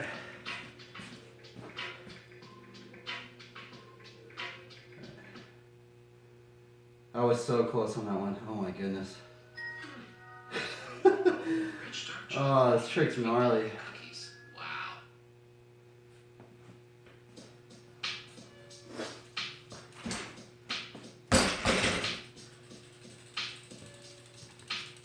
I think we might mess around. Try to seek first the kingdom of God, right? Because that trick is definitely one that. Let's just see if I can land one again. Actually, if I'm going to put that energy, I'm just going to do the long line.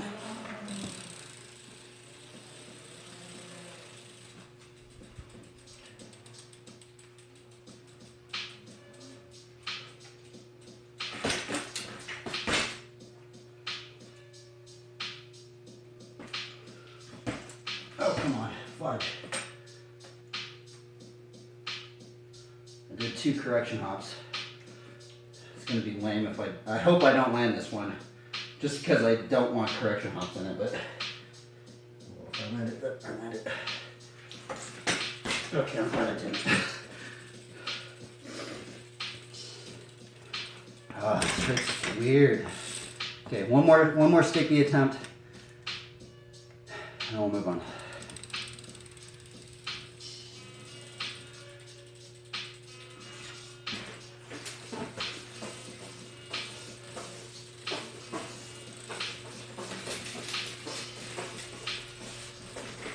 Oh, I caught it and messed up the scuff.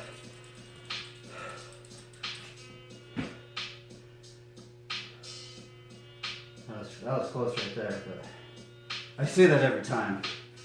I guess not close because I didn't land it. But.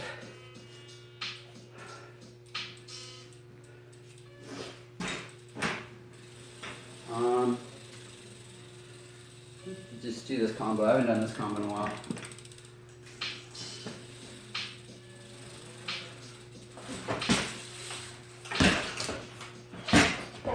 first tee.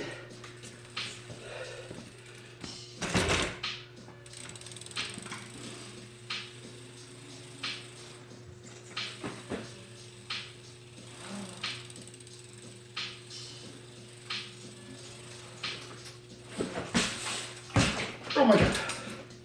Ah.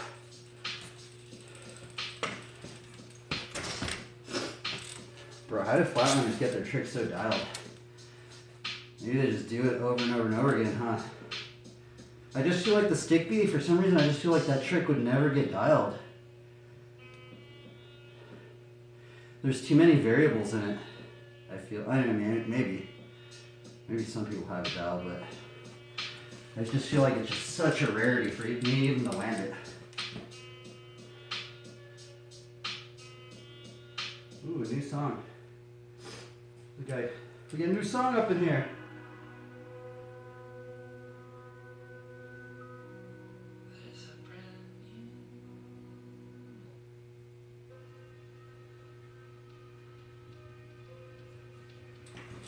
Let's try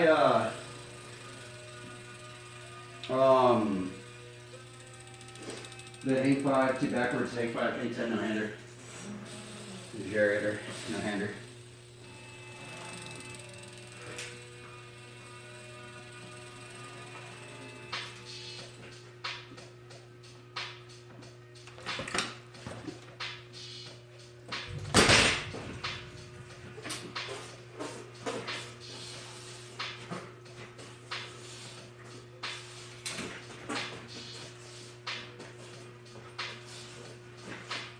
Oh, I almost did it, bro. Oh no, man. I almost landed. I haven't landed that before. I almost landed right there. Oh man. It was a hot potato no-hander, but I don't care.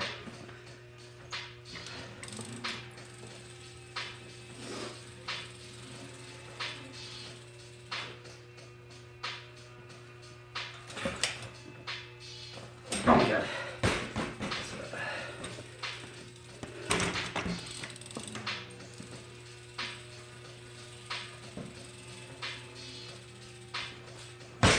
Ah, fudge. Bro, I wish I do like, man, I'm so bad at cliffhangers.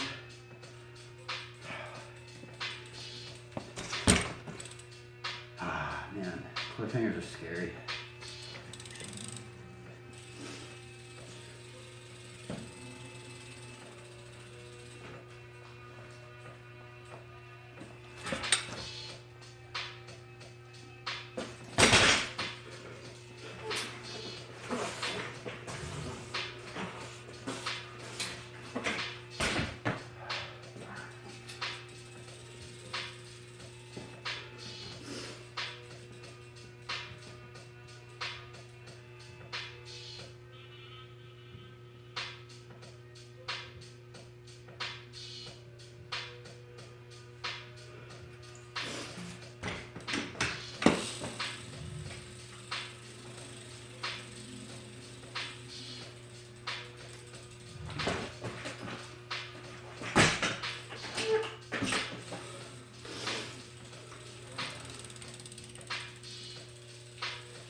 Bro, this beat's really good, actually.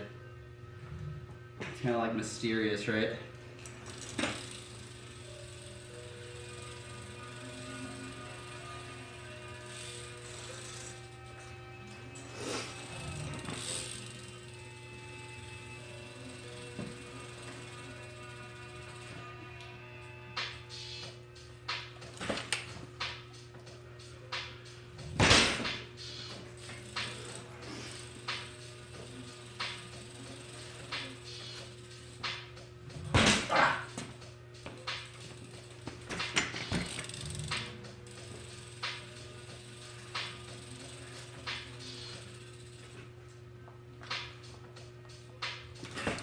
Oh, are you kidding me?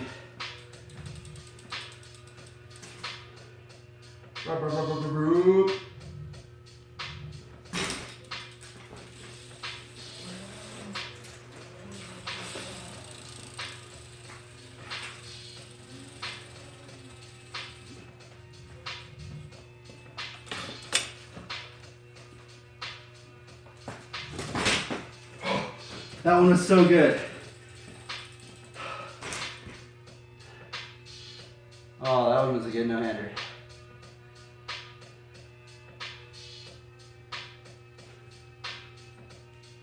Yep. Yep. That was a good one. Let's see if we can land this combo.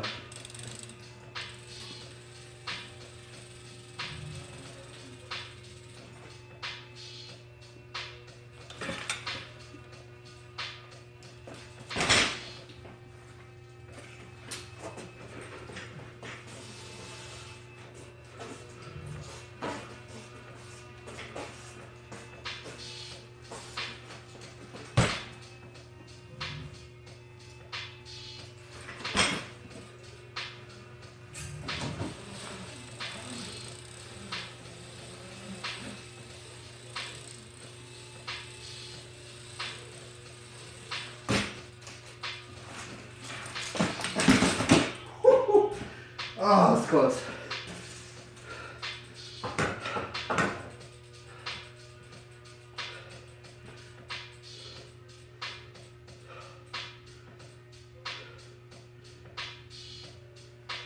My foot slipped off.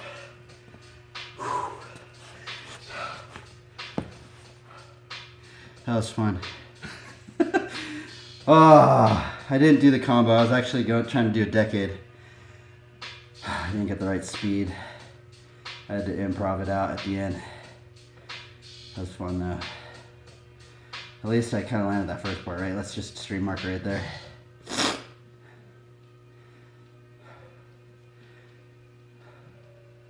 That was cool.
Snuggle Super Fresh. Comfort for every moment. With 5-in-1 odor elimination. Is there a new one? Boom, boom, boom. Bam. Burr, burr, burr, burr.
So that landed better.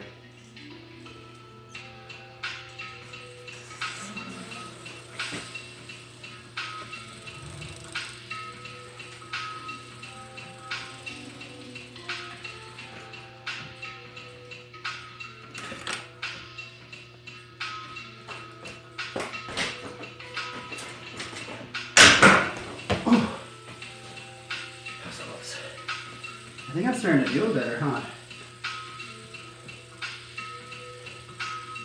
I think you just gotta like lean forward.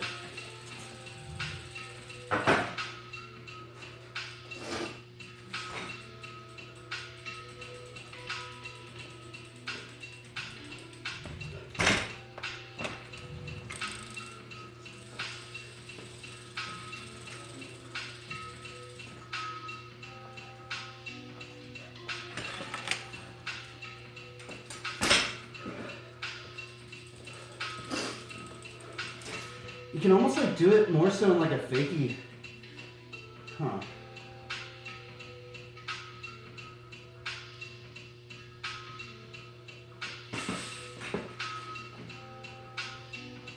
What's this?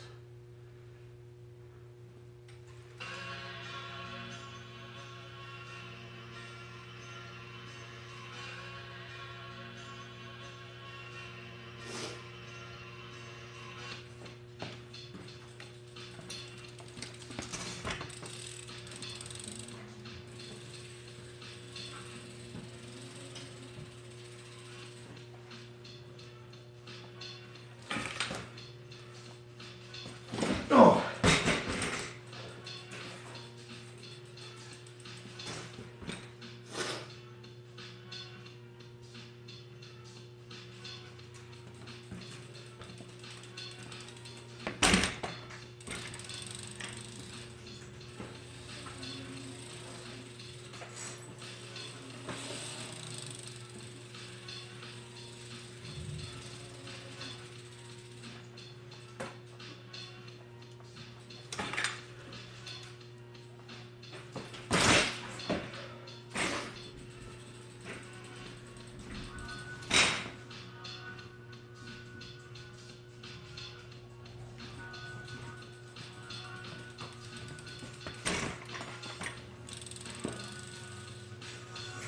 Oh yeah, I was trying this one too. This to stick beat.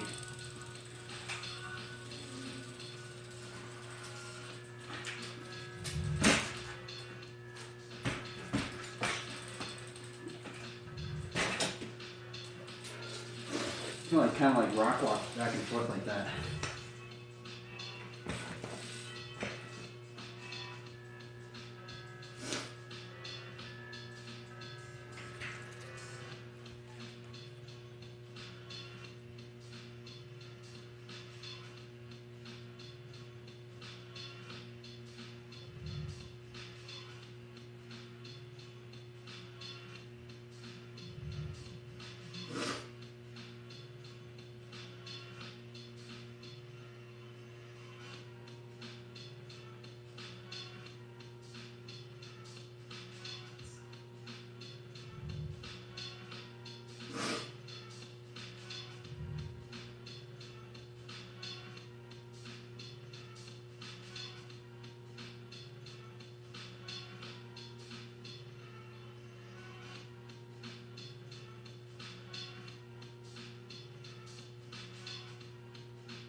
Wow, dude. Flatland's gnarly, dude. I can't believe you're even doing that. That is such a hard combo.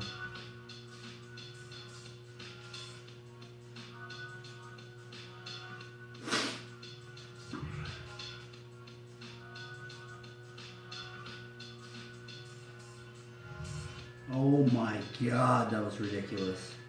That was insane. You guys are wild.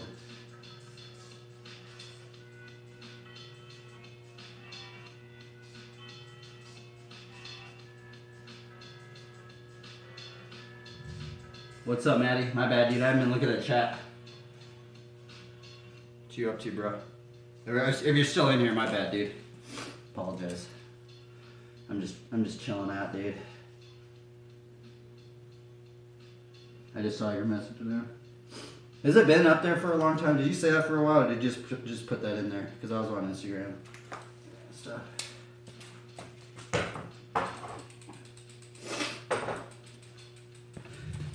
I think it might be time to do some grindage. I guess since some people are watching, maybe we could do something else then. I don't think they want to watch me grind on a trick. I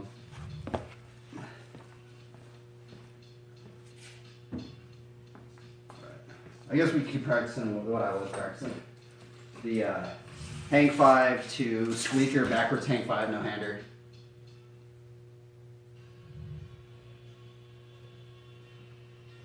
Have you been riding, Matt? Hopefully you've been riding, bro. Or at least trying to.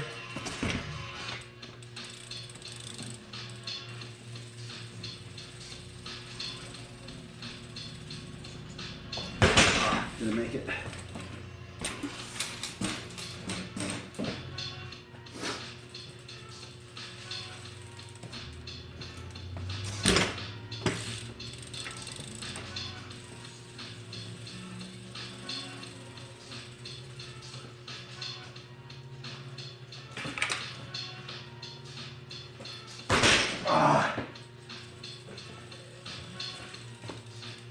Bro, why are these tricks so hard? Why can't I just do them already, man? That's just testing my patience, huh? That's anything, dude. Flatland's about patience. That's one thing it's teach me. How to be patient, I guess. Even though I don't want to be patient with it.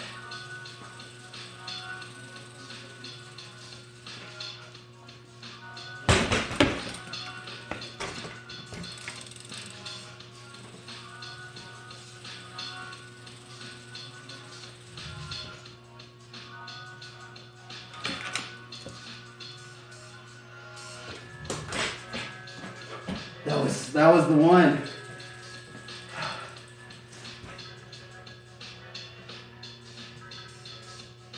Oh my goodness, that was the one, bro. No worries.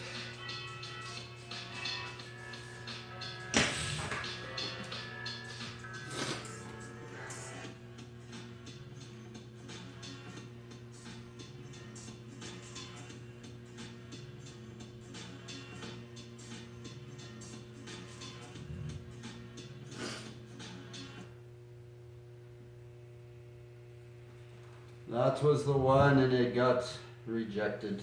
Hey guys, it's Evan, otherwise known as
Get a correction off.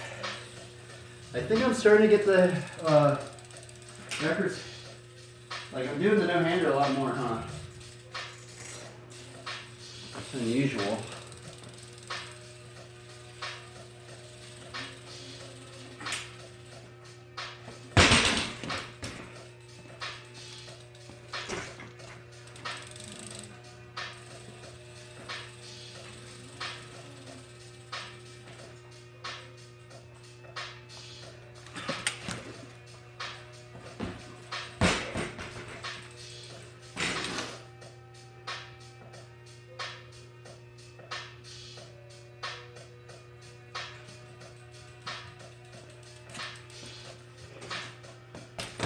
are the no-handed tricks as I try to learn? Oh yeah, I forgot I was trying to learn the front yard no-hander.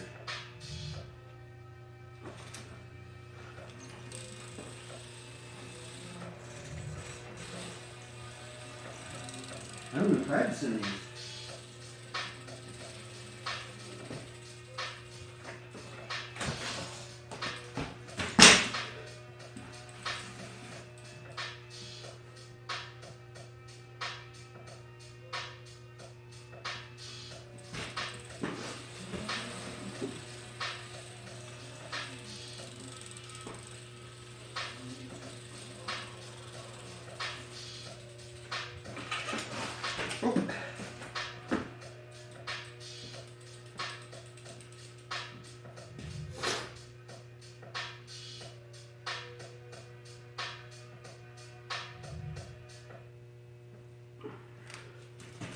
Reminds me.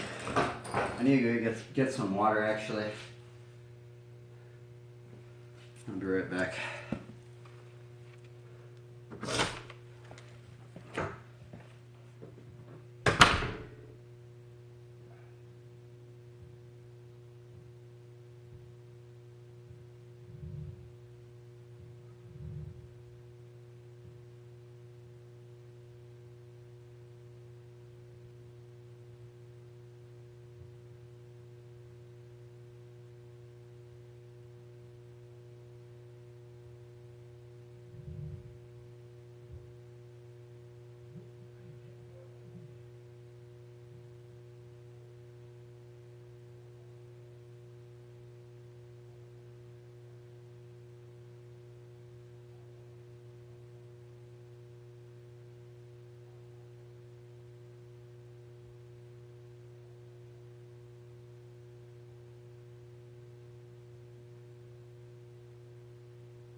Wow, that's crazy.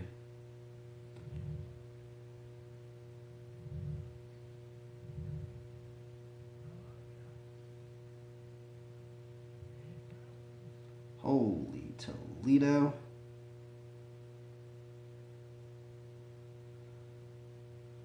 Holy macaroni.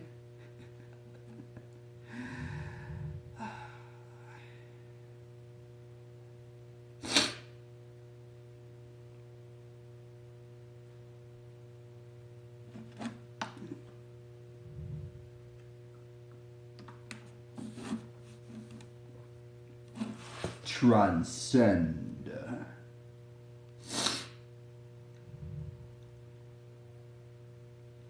Transcend.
Bro.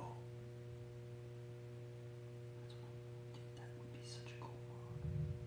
I can't leave that. Yep, I gotta keep playing it.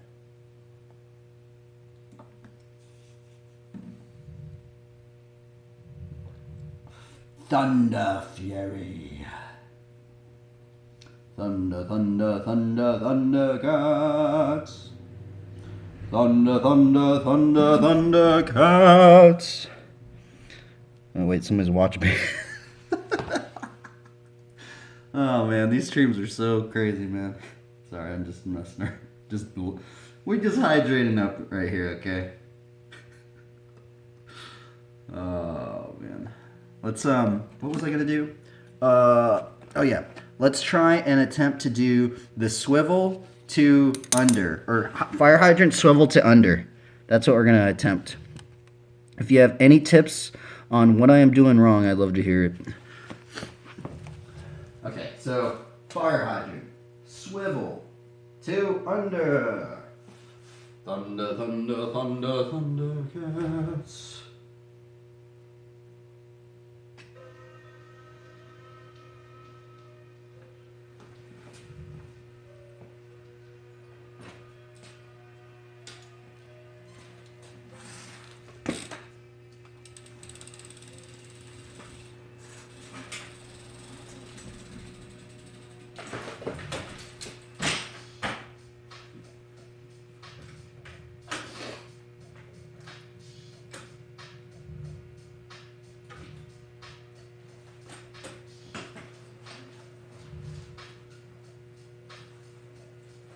Man, I messed it up. Maybe I shouldn't do the no-hander.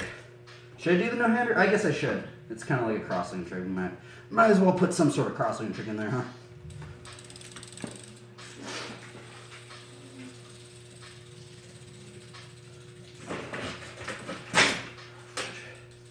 Maybe I should just do some practice with the other first, but oh well.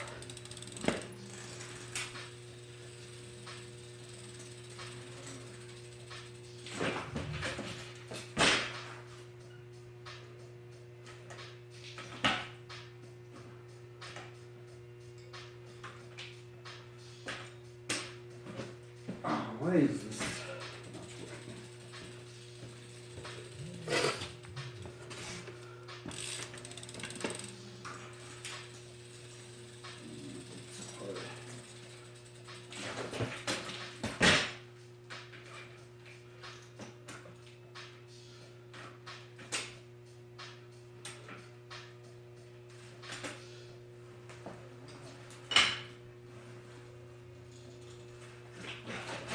Oh my god, was that super close right there. I know it's doable. My pedal touched a little bit, but see how I got that right carve and I got that speed? That's the speed I think I need to do the under. I can't creep at it, otherwise it's gonna make it harder.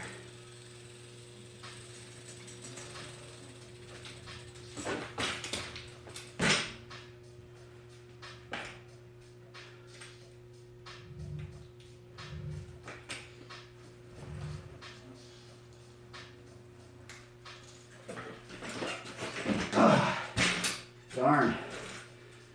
It's like straight up just, I feel like I'm having to leap over. Why is it so weird? I guess I'm getting closer, right? I think I'm getting closer, so just, it's hard. Some people might think it's easy, but I don't know what I'm doing really wrong. I think I'm just not timing it right. That's all it is. It's just timing, getting the right angles right. That kind of stuff,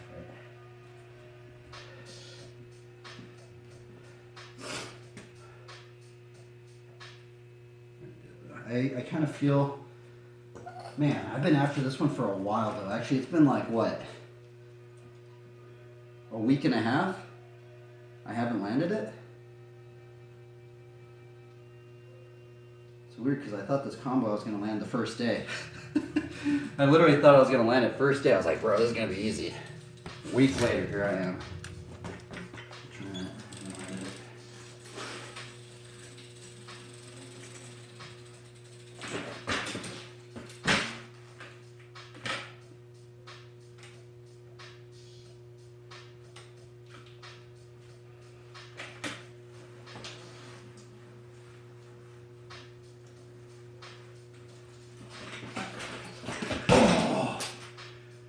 Close. That was really close, actually. That was so close, I'm going to keep grinding on it.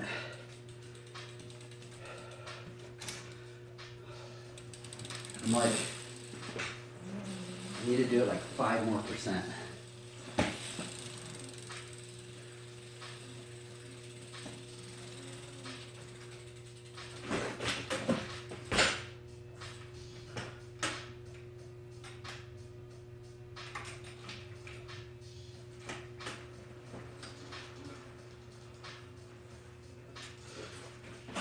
Oh, I was going to hit the garage.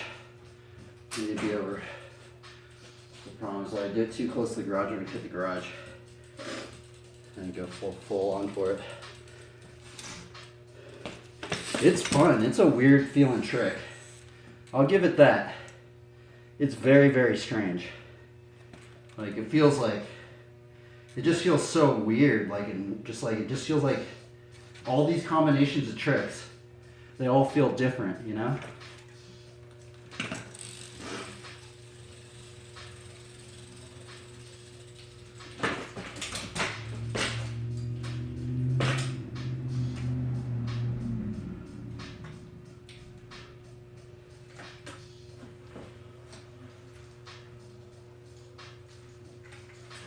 Oh, it's too much. That was too carved down. I leaned over too much. Leaned over a tad too much. Oh man.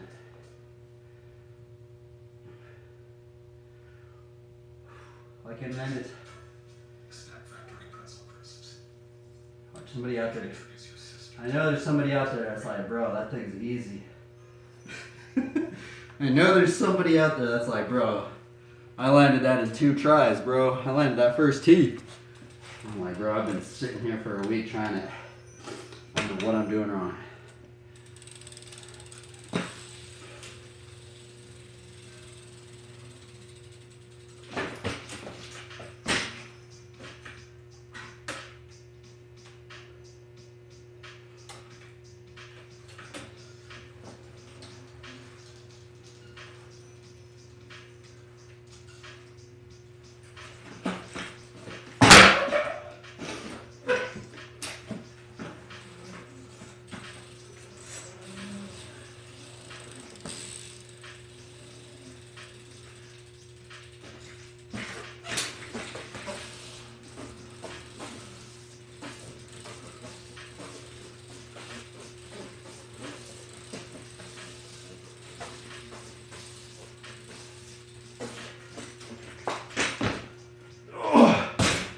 Okay, so I landed it, but I landed it the sketchy way. Darn. I mean, I'll take it. That's better than not landing it, but that's actually not how you land that trick. Darn. I guess let's do a stream marker on that. I guess I gotta be stoked. That was at least I rode away from it, right?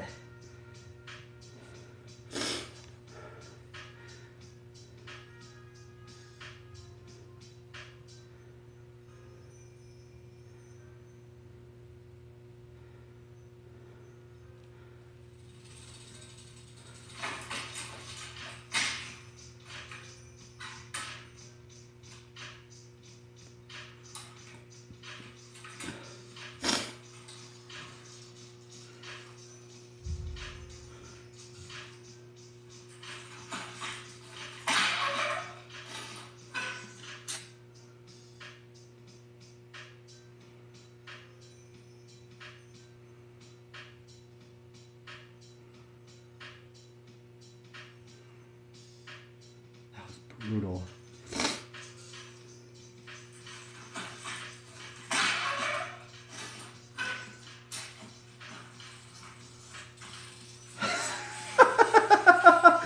I actually kind of landed it. I mean, I landed it the easy way.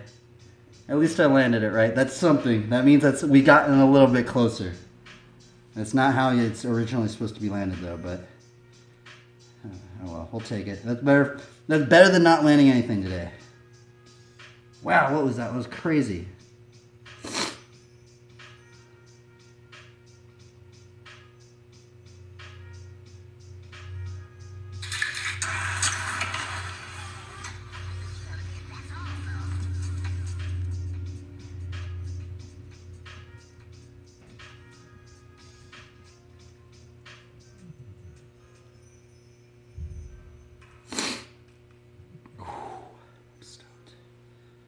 I guess maybe we could try a different combo. Because I kind of landed that one. Dude, I don't know anybody that just joined. You're going to have to look at the highlights if you just joined because I literally just landed. Well, it was like a sketchy land. It was the under, but it was like when you drop the pegs down, right? But I landed it, bro. Like, I've literally been trying that for like a week straight. Maybe not straight, but like a week every... Maybe not a week because I do take one day off. So it's like, it took a lot of tries. I'm wondering how many tries. Maybe 500? 500? 500? Let's see here. What combo were we trying again? I guess we could try. Let's see if we can land it better. Since we almost did that one. Let's see if we do it actually like legit. But that one was cool. It looked cool. I didn't put my foot down, so. But now I know I can at least almost do it. Fully on.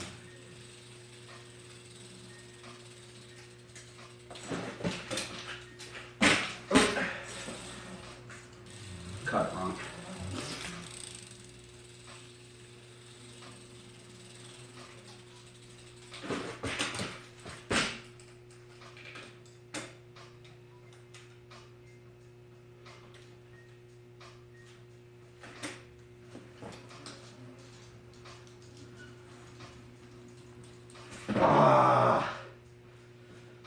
It's like because if you turn it a little bit too much, like it's hard to like bring it back.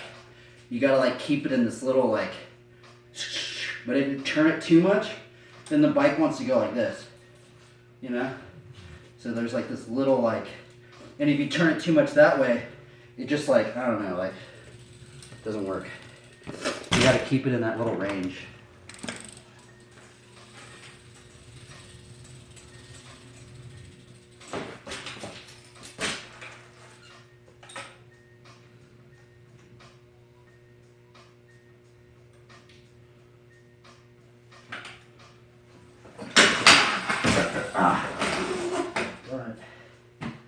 I don't even know what happened right there.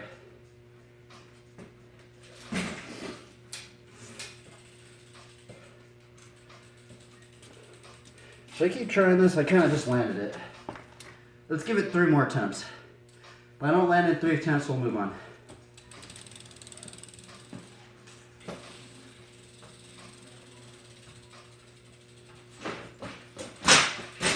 Oh, that was... I'm not going to count that one. 3 good attempts, okay? That one I hacked the ground. No hacking the ground. 3 good attempts.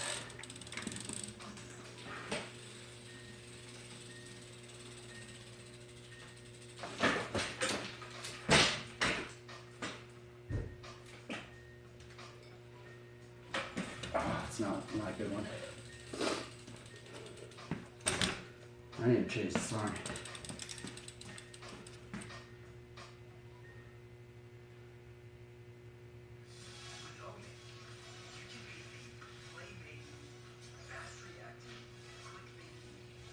Come on. Okay.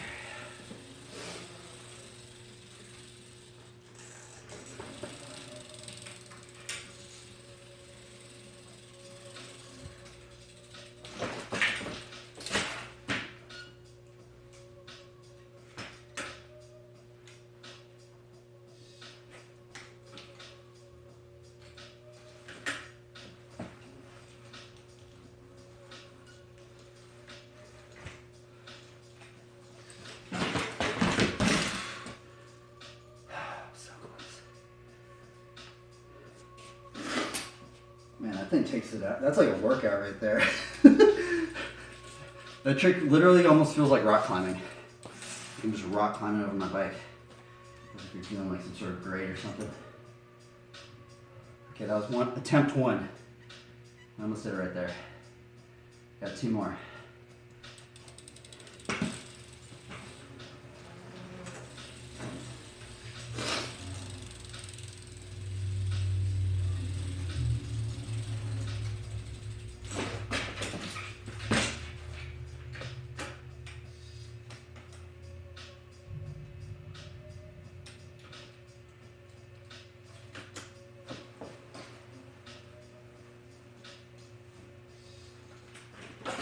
Oh, I got stuck.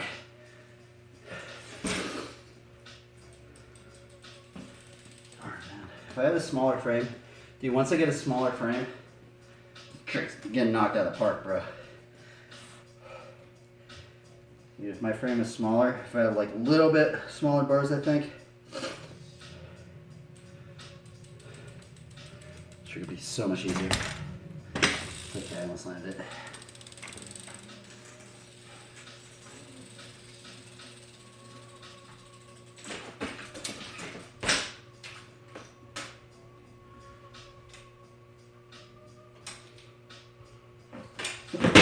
Ah, not gonna count that one. This is our last attempt, though. Last good attempt.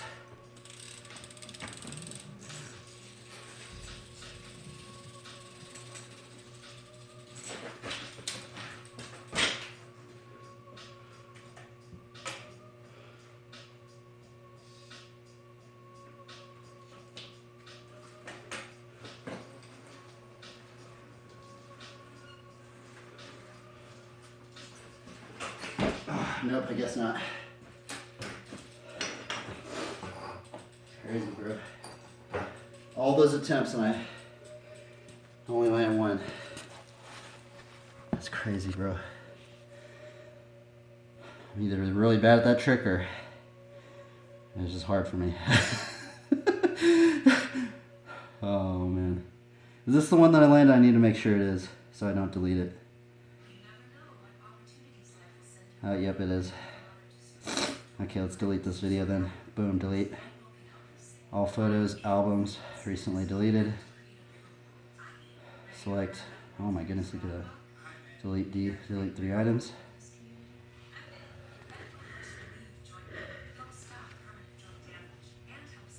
We'll get checked, we'll get checked.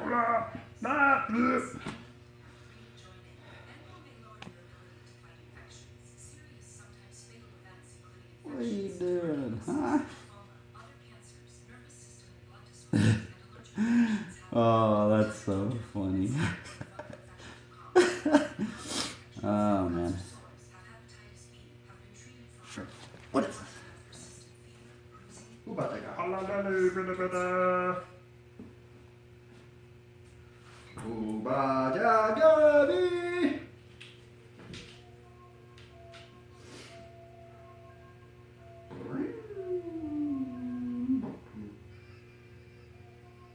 Chungas. Chungas.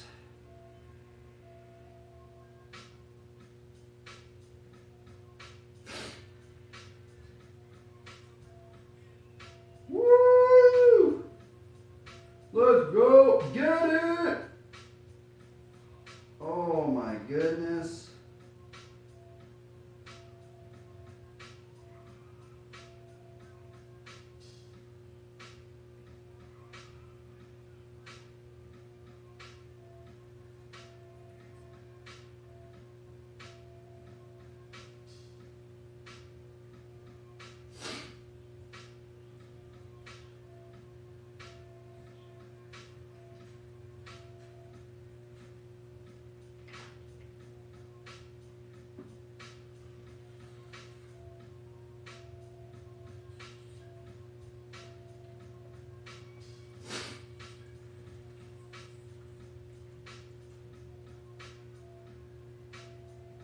Okay, what other combos are we working on? Oh, you know what time it is? It's backyard time. It is backyard Practice time.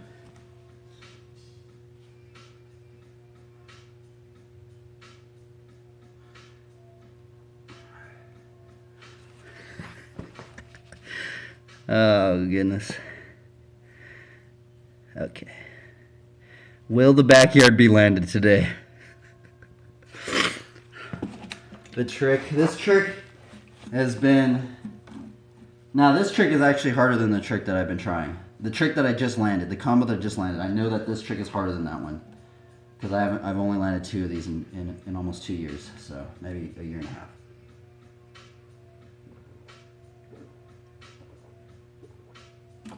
So, what we did yesterday, trying to learn this trick, is I've been trying to verbally assimilate what I'm doing wrong with the trick. I think it's going to help me remember things, right?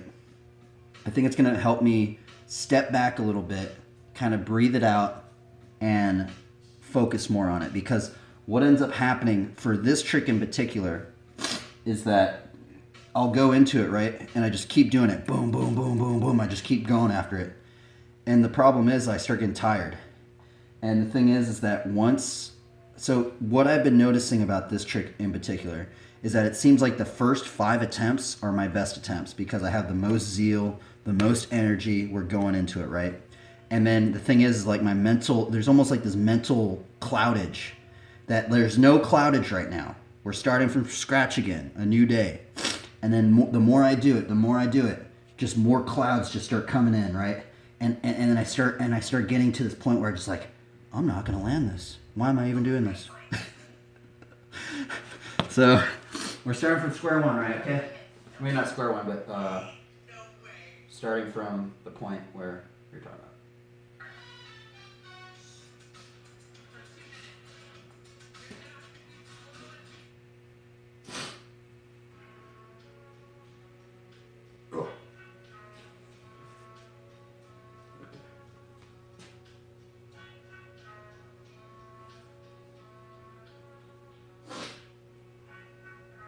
If you guys have any tips on what I'm doing wrong, I'd love to hear it. It's also another thing I don't really know what I'm doing wrong, so I think I know what I'm doing wrong. I gotta get everything in alignment. Let's do it. It's actually not even listening to music. Because, actually, no, I guess we can listen to music. I'll turn it down a little bit. Okay, so let's begin. First step of this trick is to make sure that we have our cranks in the right position, because we should be doing it with a free coaster, but we're doing it with a cassette. I'm kind of doing more of a heel hook instead of a toe thing. Okay, right here. First attempt. Back here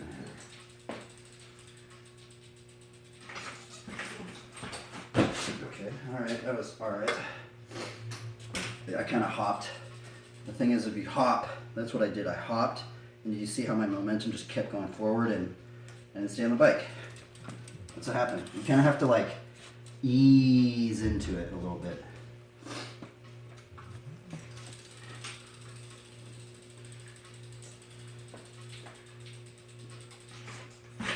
Oh, now it's too slow.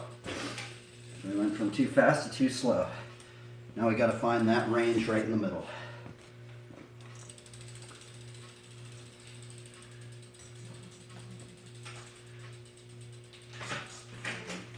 Oh my goodness, come on.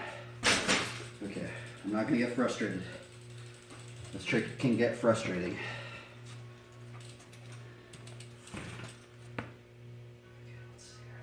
I gotta just like keep the bike straight.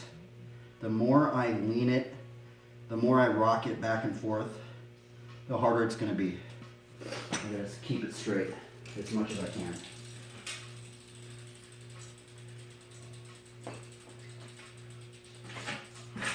I'm too far out. That's the other thing. I'm like leaning back. I'm like putting my weight over here. It needs to be a little bit more over here. It's way too out here. That's why I push it out like that. And that's what that happens if you have your weight over here.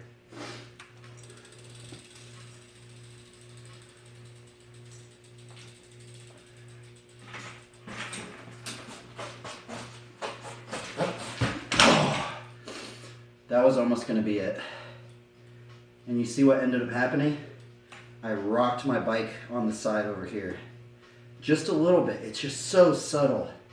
But the thing is when you're in the no-hander, right? When you're in the no-hander and it starts rocking to the side or this side, since you don't have your hands on the bars, I can't rock it back. I can't adjust it, right? So when you're in the no-hander, like I feel like you gotta like keep that bike straight, man. Like, because if it rocks too much, you try and like, I tried to like get back on it and it was like too far out. But that was close. That was like my best attempt so far today. Now we just gotta replicate that. Except for the rocket unit.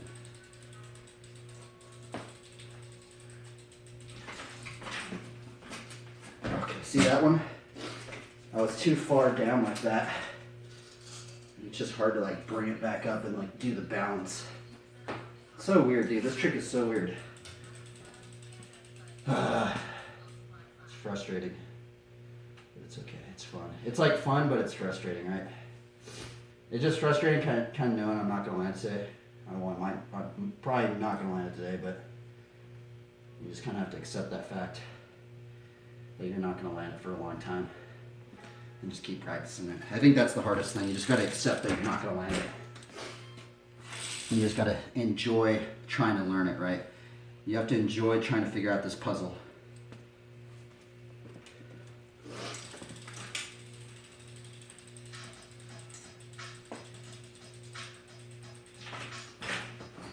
Too slow.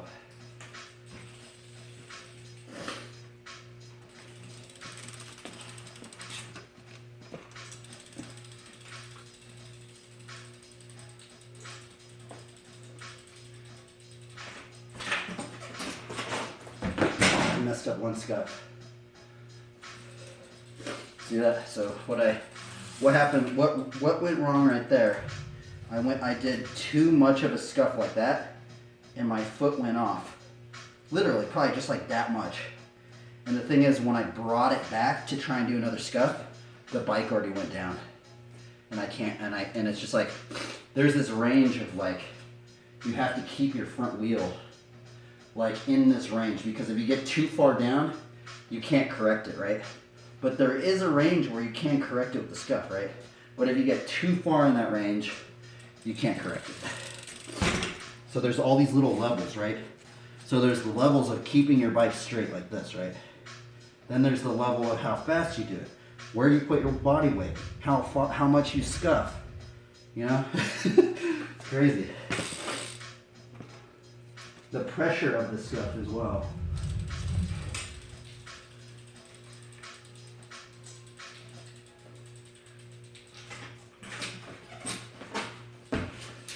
See, those ones are weird. I feel like what ends up happening on that one, it's like I get into it, right? But my weight is still off. Like it's instead of over here, it's like over here. And then it makes me like push out like that. It's weird.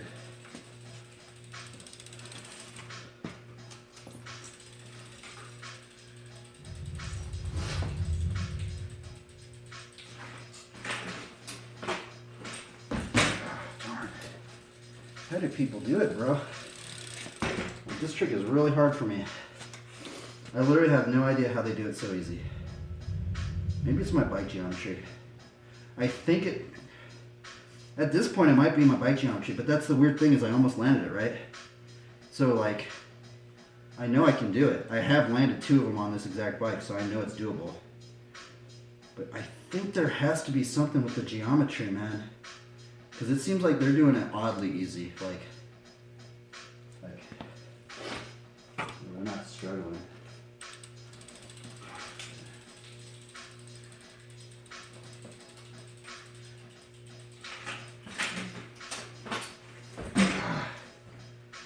That was too slow. I was just a tad too slow. I got into it, but I was a tad too slow.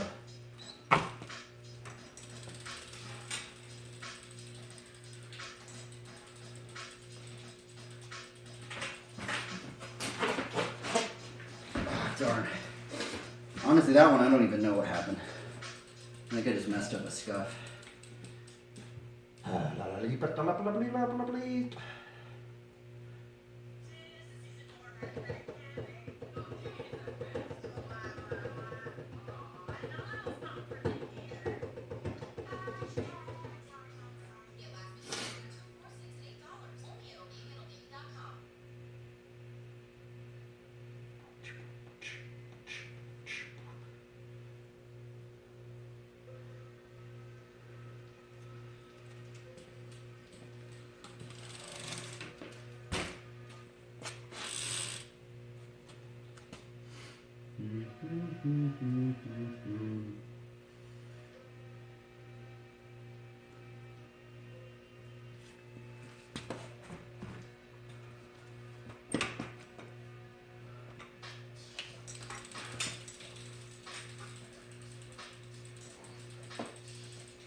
Missed my foot. Did you see that? I don't care if anybody's even watching. Maybe I'm helping somebody out there that's trying to win that trick. My foot literally went right here. It like scuffed it and like went right down there. On that one. So I'm wondering, like, it seems like so now that I've been talking about it, right? It's kind of interesting to gauge, like, where I'm kind of messing up on it, right? I think the biggest one is I'm messing up the timing. I'm either too slow or too fast. And then the other big one is I'm rocking it too far to one side or the other. I think ultimately I need to work on that stuff, right? The timing, the rocking of it.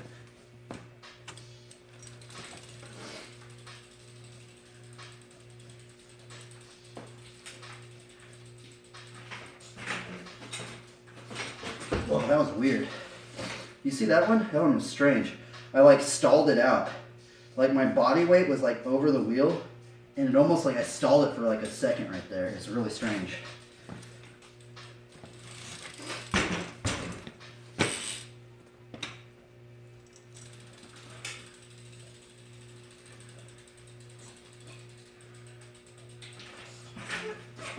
Ah, darn, man.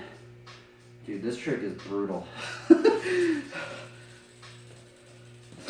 Whoever created this trick, man, I literally have no idea how anybody would ever even think about doing this. Even, it is crazy.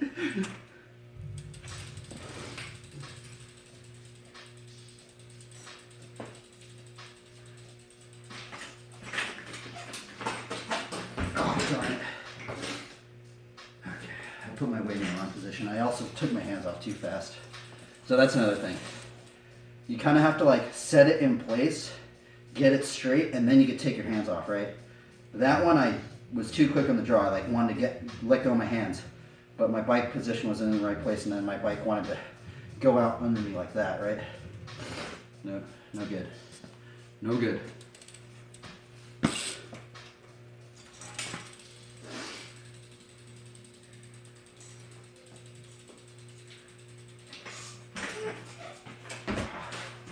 Too rocked on that side.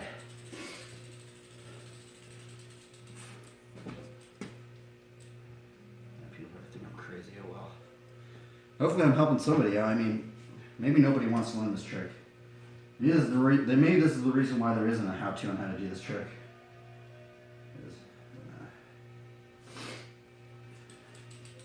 It's just so gnarly looking, right? Once you can get into it, it's just like, bro, it's gnarly looking.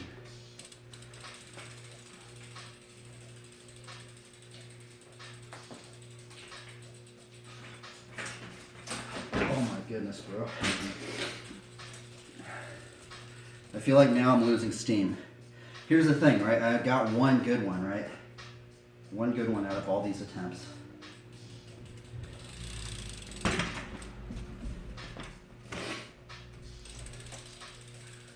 on. Let me get another good one. Oh, goodness, dude.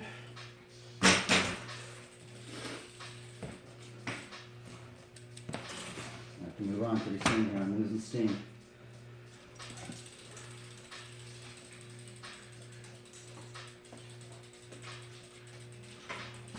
Oh my goodness. I can't even do it anymore. Man.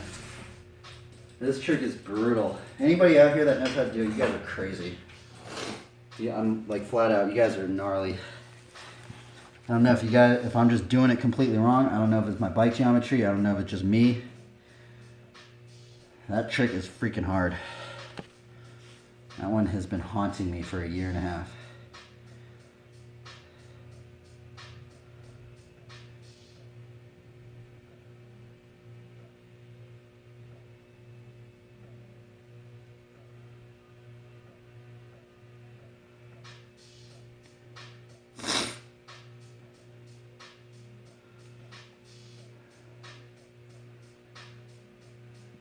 Deleted.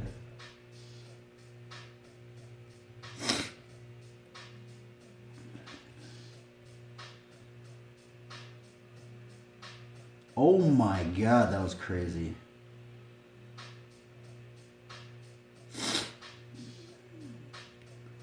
Did that dude stop riding for We the People? Jesus, that was crazy. Dude, you guys are so nice. There's so many crazy bike riders, dude.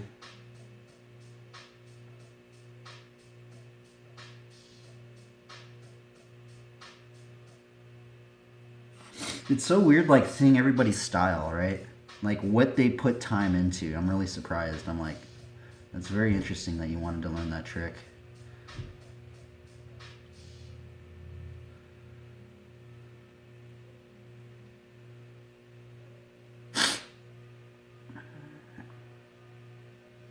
Huh.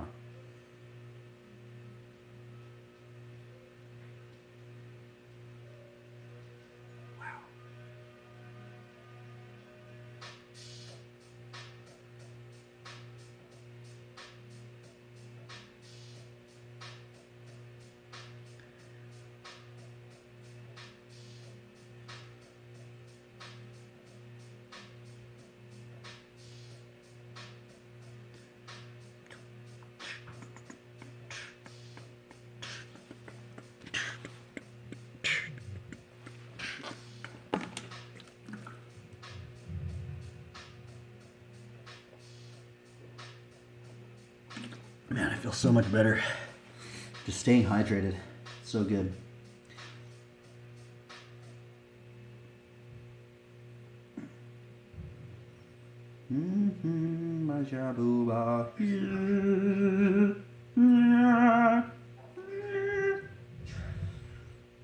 Sometimes creating challenging.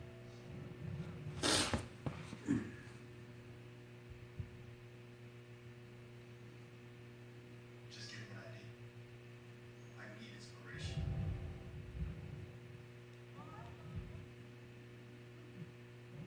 What?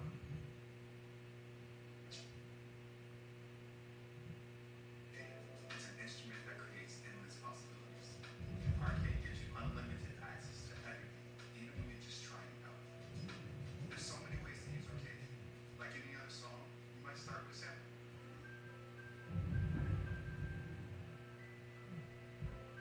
Let's add a melody. Open up a note kit, and you can play it like a piano.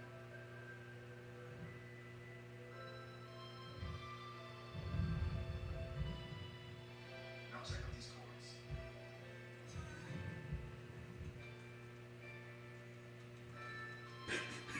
In sampler kits, white keys trigger samples, and black keys mess them up. Now for my favorite part, I'm going to open my own sound. Oh, so funny. Slice and chop it. And I can play it on top. Ultimately for me, it's about being true to myself. And when I'm in the Well, zone, I'm pretty much can we keep going? I don't know what else to land. I think we might do a drawing stream actually. download arcade and try it We out. landed one thing today, right?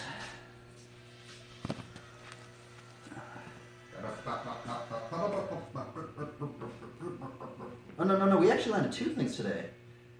We landed something earlier. We might do a drawing stream. I think it might be about that time. Do another drawing stream. Up, everybody.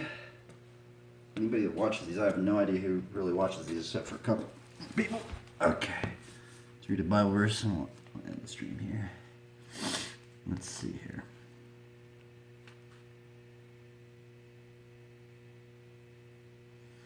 Your testimonies are righteous forever. Give me understanding that I may live. Oh, that's an interesting one. My zeal consumes me because my foes forget your words.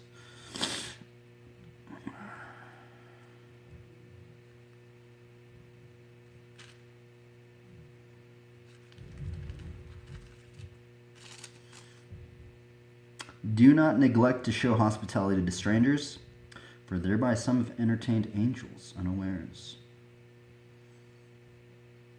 That was Hebrews 13:2. Now may the God of peace, who brought again from the dead our Lord Jesus, the great shepherd of the sheep, through the blood of the eternal covenant, equip you with everything good, that you may do his will, working in us that which is pleasing in his sight through Jesus Christ.